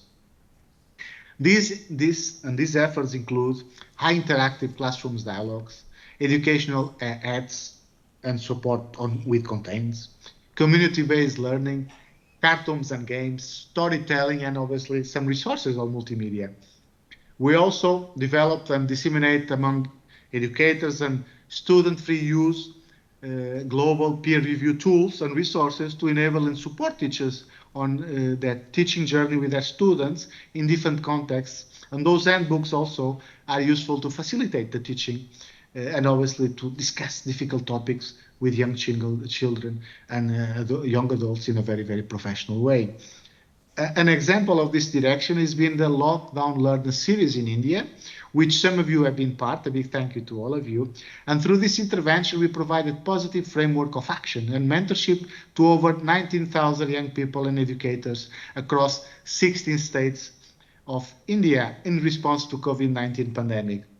Our effort was to bridge social, economic, and gender divides, engaging students and educators on different themes such as cybercrime, misinformation, gender equality, mental health, discrimination, and anti-corruption, among others. At the same time, the series also built capacities of educators and helped students in developing their own initiatives to be actors of change. This series was featured as one of the more prestigious UN Innovative Network accomplishments from 2020, one of the best innovative tools of United Nations. And of course, this received also part of the UN Secretary General Award in 2021. We are now building on the impact of these initiatives, and we invite all of you, we invite the NPCS, policymakers, educational leaders, young people to join us and connect with us on a broader and collective initiative on this direction. Ladies and gentlemen, before I finish, we need to do more and more for the future of our children. Investment in children is key to eradicate poverty, boost shared prosperity, enhance intergenerational equality, and most important of all, educators like yourselves play a vital role in shaping the lives of young people. You inspire, you guide, you orientate students to become social responsible members of the societies. You are institutionalizing that sense of curiosity, that creativity, that critical thinking. And this is essential for developing ethical and responsible behaviors in students. Once again, I want to congratulate all of you. I want to congratulate NPCS and all of you for the wonderful work that is inspiring all of us. And I look forward to join you and all of you this journey that we are doing together. So thank you very much. Thank you. Education is indeed the only catalyst for change. Thank you, Mr. Marco Texiria. There's a small message from Shri Yuvraj Singh Ji. Any school who wants to collaborate with NBT may connect with the organization through director@nbtindia.gov.in. I repeat, director@nbtindia.gov.in. And of course, it is free of cost. May I now introduce another eminent guest who has a long-standing relationship with National Progressive Schools Conference, Ms. Kathy Kirby, the Director of Global Education Leadership Program. Ms. Kathy Kirby has been an integral force in our collaboration on education arena. We have a small message from Ms. Kathy Kirby. May we have the video, please?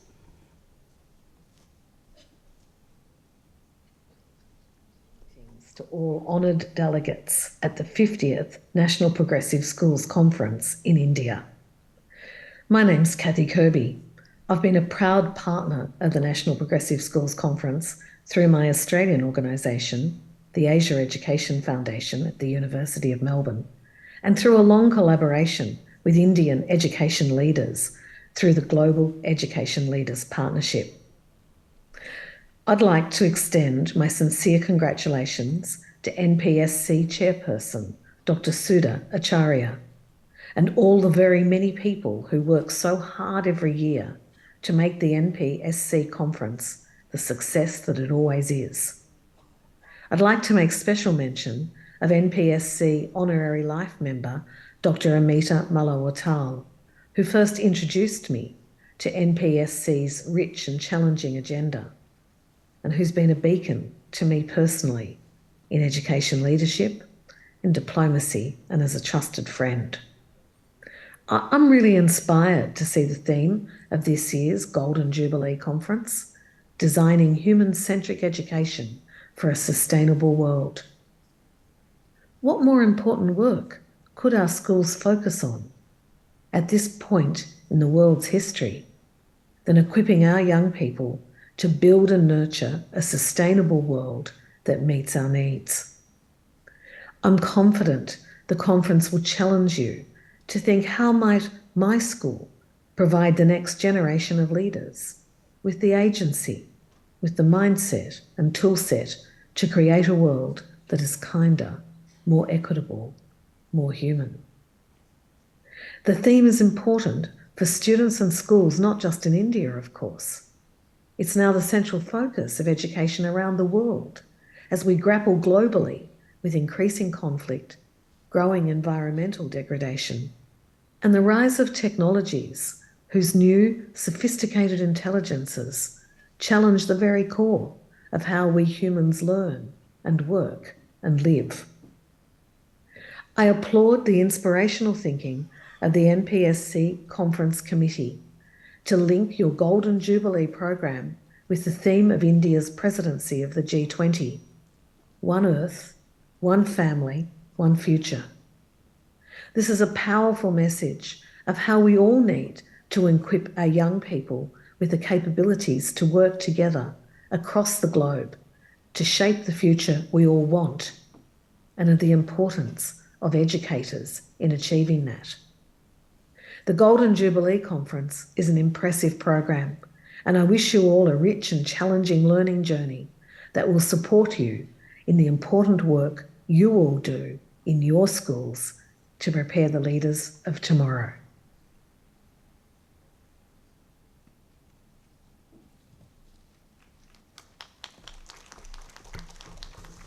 Thank you. That was a message from Ms. Kathy Kirby.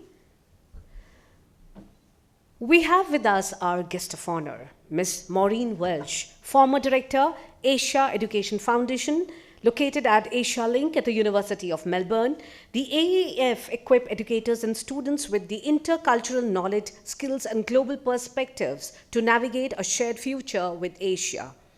It has been involved in developing curriculum on contemporary India, engaged Australian teachers and principals through the study tours to India, developed bilateral exchange program for teachers and principals, and convened Linking Latitude India Conference held in Delhi and Agra involving 400 educators.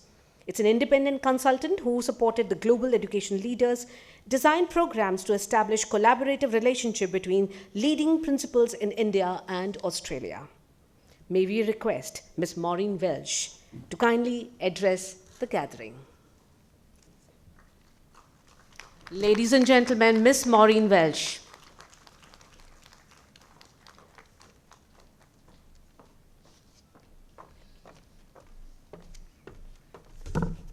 I'm very pleased to be here today to celebrate 50 years of the NPSC. Its members I have known to be of the finest calibre.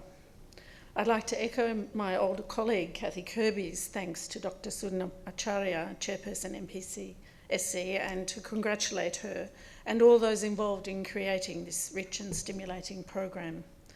I'd like to acknowledge all former chairpersons of the NPSC for their contributions. I'd also like to acknowledge chief guests, valued panellists, keynote speakers. I thought I'd take a little journey down memory lane to remind us of the ways in which the AEF has collaborated with NPSC principals and schools and how this came to be. The AEF was established in 1992 at the impetus of our then Prime Minister Paul Keating. He wanted to shift Australia's view from its colonial past and wanted to create an economic and cultural future in the Asia-Pacific neighbourhood. I first came to India in 1992 in a professional capacity, and so for 30 years of the NPSC's 50 years, the AEF has collaborated with NPSC member schools and their executive. Over these 30 years, some hundreds of Australian and Indian principals and teachers have participated in bilateral exchanges involving homestays, cultural tours, leadership training and professional learning programs. It culminated with a bilateral international conference, Linking Latitudes, held in Delhi and Agra, and indeed in multilateral education conferences partnered by the NPSC for the Global Education Leaders Program. These experiences changed hearts and minds. They resulted in the development of authentic curriculum, which the AEF published, inclusive education policies, strengthened our people-to-people links, which are so important for our growth as professional education. Sri Subramanian mentioned the multiplier effect of working with principals and teachers, for it then touches our students. These programs, alongside the growth in bilateral trade, international education and migration, have brought our countries closer together. The AEF programs outlined would not have been possible and successful without the generous support of NPSC member schools and the executive. I do have to take just a small moment to acknowledge my very dear friend of 20 years, Dr. Amita Mullenwattle, former chairperson of NPSC. Amita has been instrumental to the development and implementation of the AEF's programs, partnered with many Indian organisations. She's been responsible for their success. It's due to her incredible thought leadership and her undying passion for education. Thank you, Amita. I hope that the G20 motto, One Earth, One Family, One Future, together with the UN Sustainable Goals, will inspire NPSC member schools to reinvigorate now that the worst of COVID is over, and to grow your international links to create opportunities to share and collaborate as we tackle the many challenges we face into the future to create a sustainable world. For we achieve more when we work together. Again, I'd like to thank you all for this opportunity and to wish you well for the conference and your work into the future. Thank you. Thank you, ma'am. May I now request Chairperson NPSC, Dr. Sudha Acharya, to kindly present a shawl to Shri BVR Subramaniam.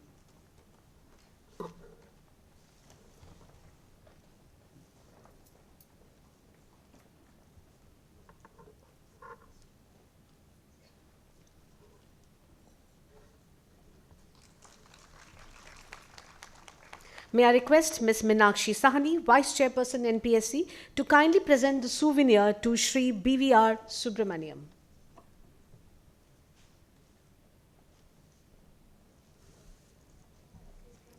Thank you, ma'am. Thank you, sir. May I now request Ms. Aditi Mishra, Vice Chairperson NPSC, Director DPS 45 Gurugram, to present a shawl to Shri Yuvraj Malik ji.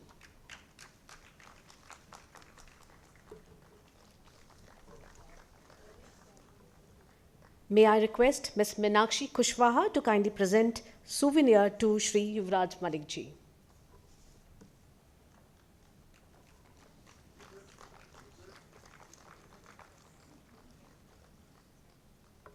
May I request Ms. Asha Prabhakar, Secretary NPSC, Principal, Bal Bharati Public School, Noida, to kindly present a token of gratitude to Ms. Maureen Welsh. Ma'am, can we have you on stage, please?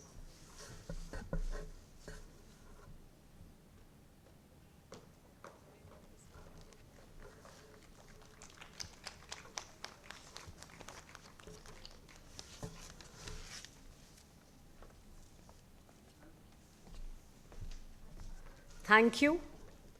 It is said, they came, they saw, they conquered. The code is perfectly exemplifying our NPSC chairpersons, who have been real change makers.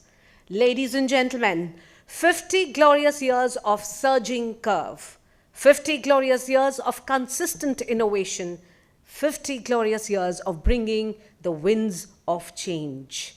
May I now invite former chairpersons to kindly be on stage. First of all, I invite Ms. Rita Sen, Chitra Nakra ma'am to kindly be on stage. Chitra Nakra ma'am. I request Chitra Nakra ma'am to kindly felicitate Ms. Meera Balachandran. Ms. Meera Balachandran ma'am to kindly be on stage.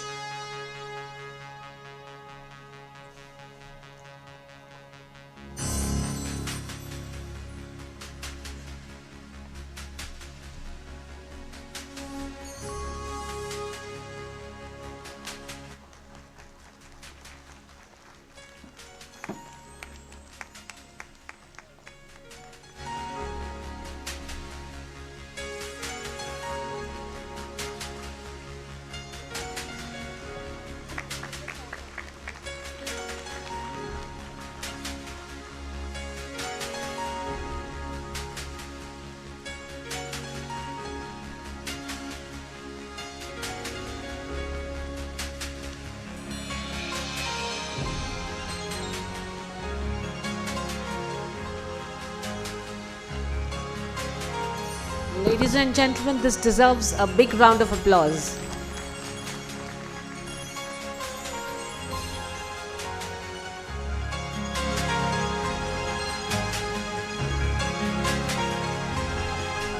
Thank you, ma'am. May I request Ms. Neera Chopra? Ms. Neera Chopra to kindly be on stage. May I request Dr. Usha Ram to kindly be on stage, ma'am.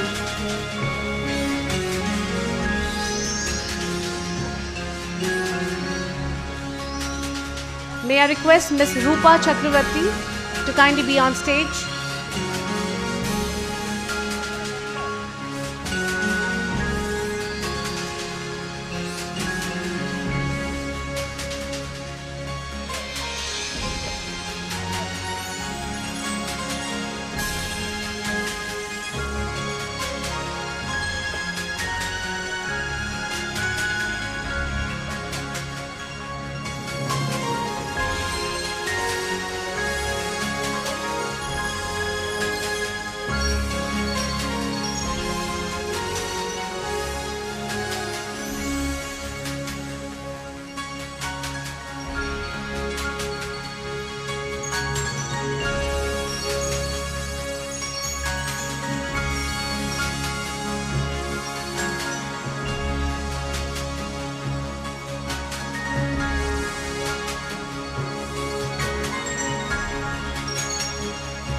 Thank you. May I now request Dr. Rajesh Hasija sir to be kindly on stage. May I request Mr. S.L. Jain sir to kindly be on stage.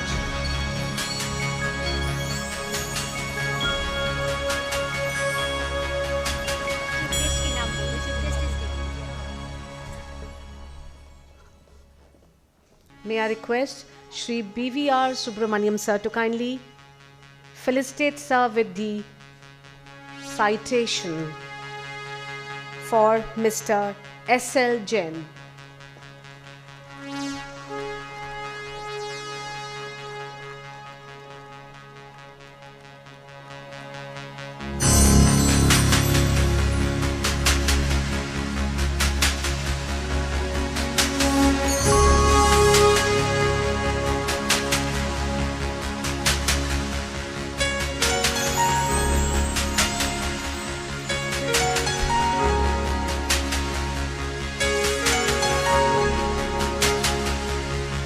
Thank you, sir. May I request Dr. Sangamitra Ghosh? May I request Dr. Sangamitra Ghosh?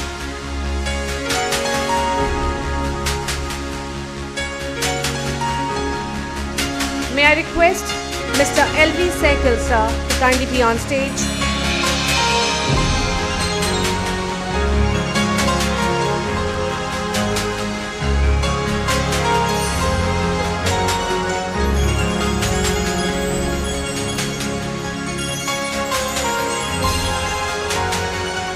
I request Shri Yuvraj Malik sir to kindly present the citation to Mr. L.V. Sehgal, sir.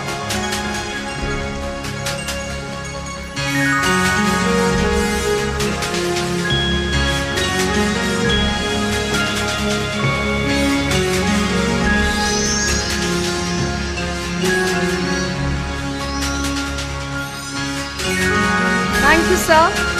May I request Dr. Amita Mulla Watal to kindly be on stage, ma'am.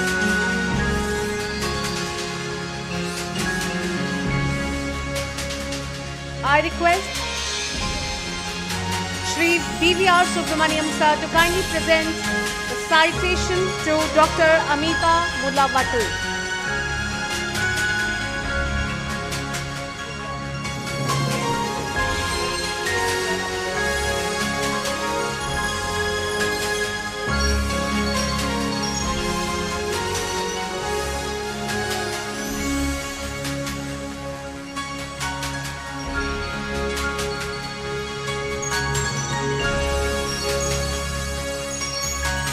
Thank you, ma'am.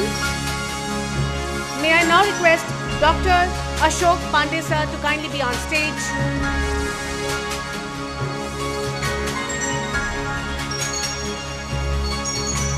May I request Shri Yuvraj Malik sir to kindly present the citation to Dr. Ashok Pandey sir.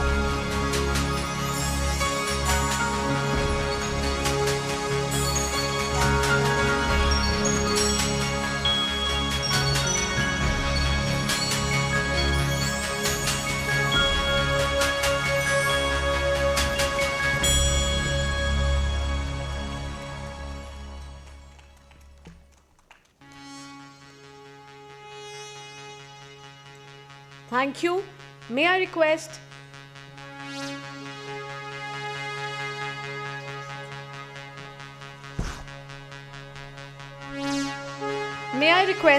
Ms. Sadhna Bhalla to kindly be on stage. I request Shri B.V.R. Subramaniam sir to kindly felicitate ma'am with the citation. Ms. Sadhna Bhalla ma'am.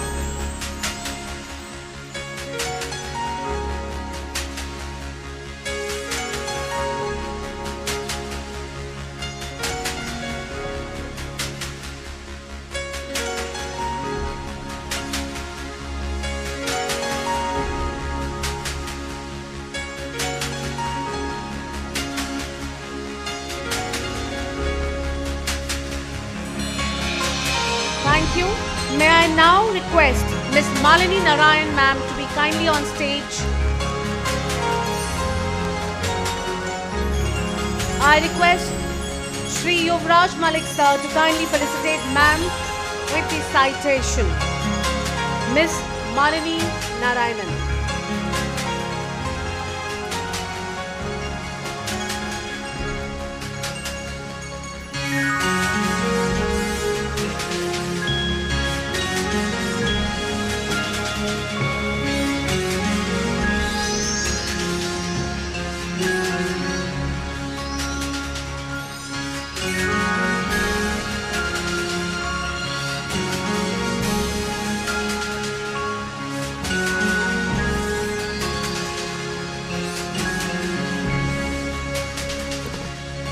Thank you, ladies and gentlemen. We request you to be kindly seated.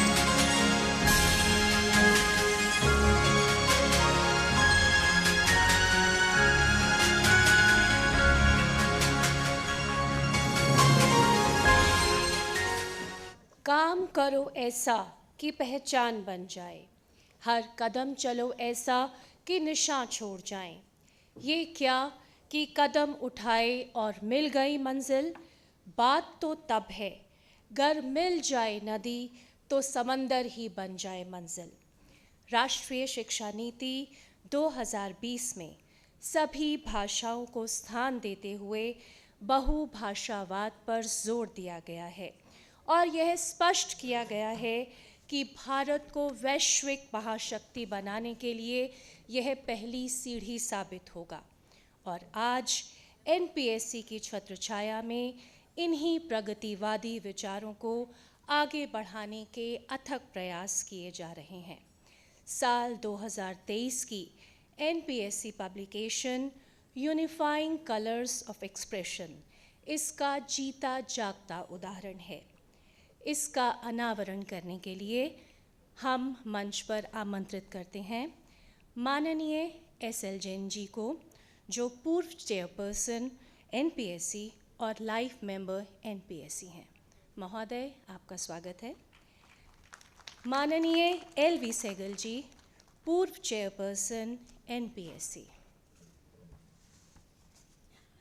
माननीय doctor Amita मुल्ला वटल, पूर्व chairperson NPSC. माननीय doctor Ashok Pandey, पूर्व chairperson NPSC. इनके साथ ही मंच पर आमंत्रित हैं माननीय Rachna Pant ji, director Ramjas international school, RK Puram. आप सभी सुधीजनों का अभिनंदन। सभी से निवेदन है कि एनपीएससी के प्रकाशन यूनिफाइंग कलर्स ऑफ एक्सप्रेशन का अनावरण करें।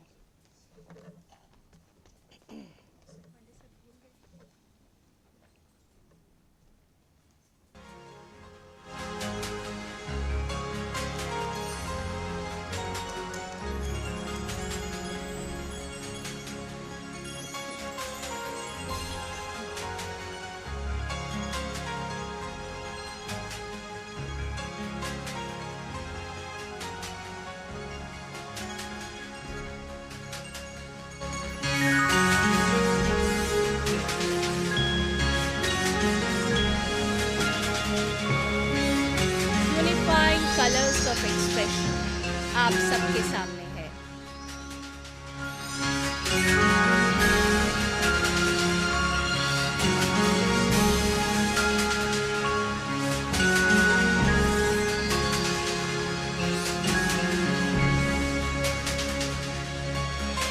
अब मैं निवेदन करती हूँ माननीय अदिति मिश्रा जी से, जो कि vice chairperson NPSC, director Delhi public school, sector 45 Gurugram.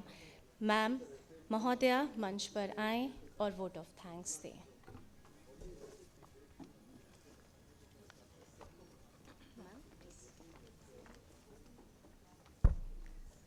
Before I start the vote of thanks, I think Dr. Vatal has to say something.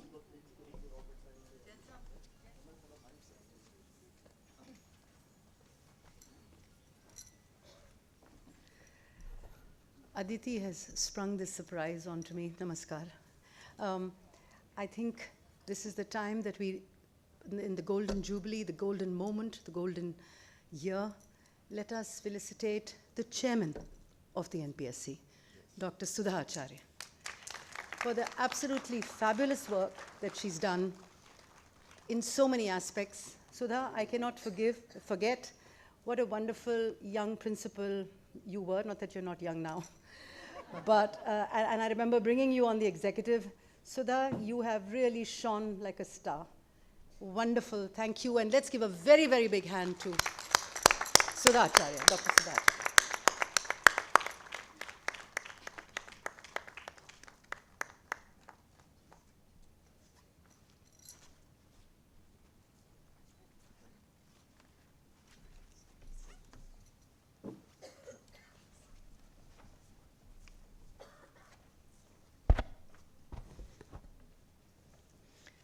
Good morning again, ladies and gentlemen. It is not joy that makes us grateful, but gratitude that makes us joyful. It is my privilege to propose the vote of thanks at the end of this inaugural ceremony.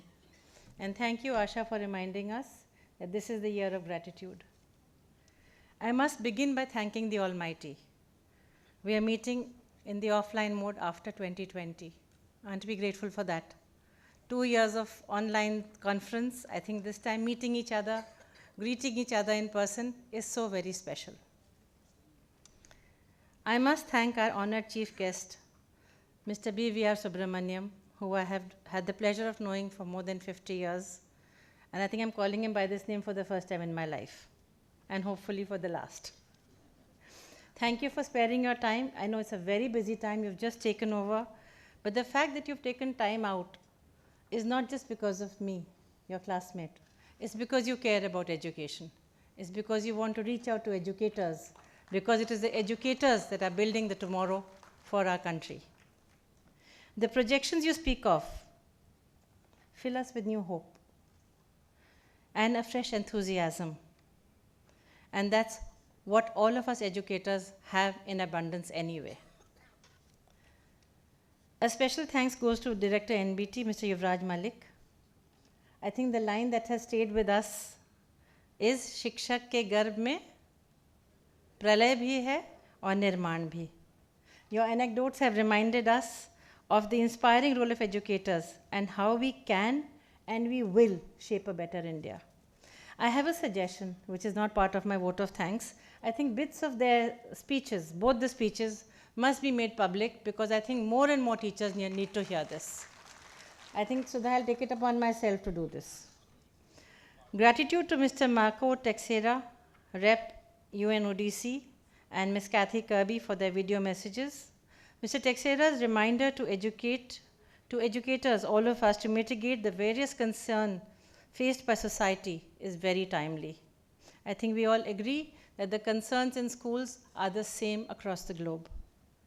Ms. Kathy Kirby's re-emphasizing the synergy of G20 and the 50 years of NPSC and the association of her organization with NPSC is very, very special.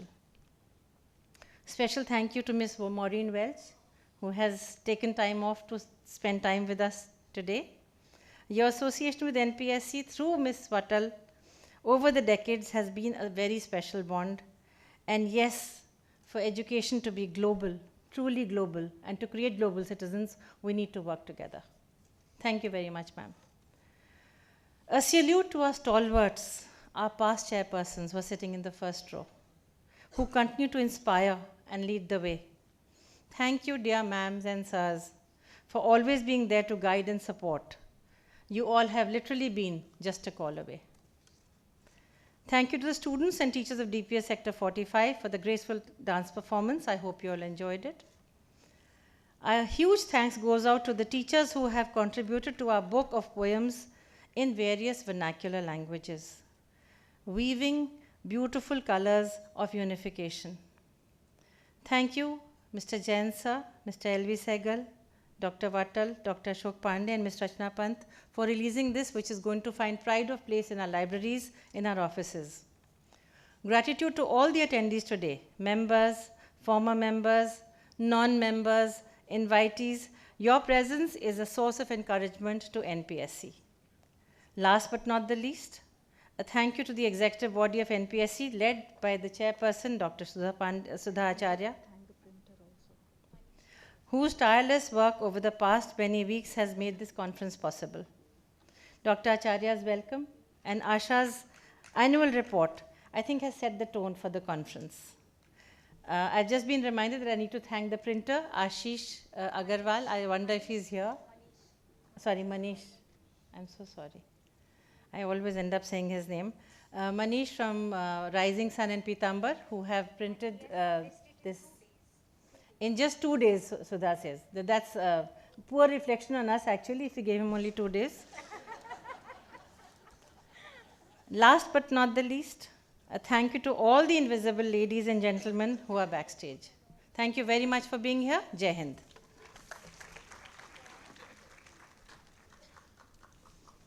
माननीय, आपका आभार। अब समय है प्रथम सत्र के teaser का।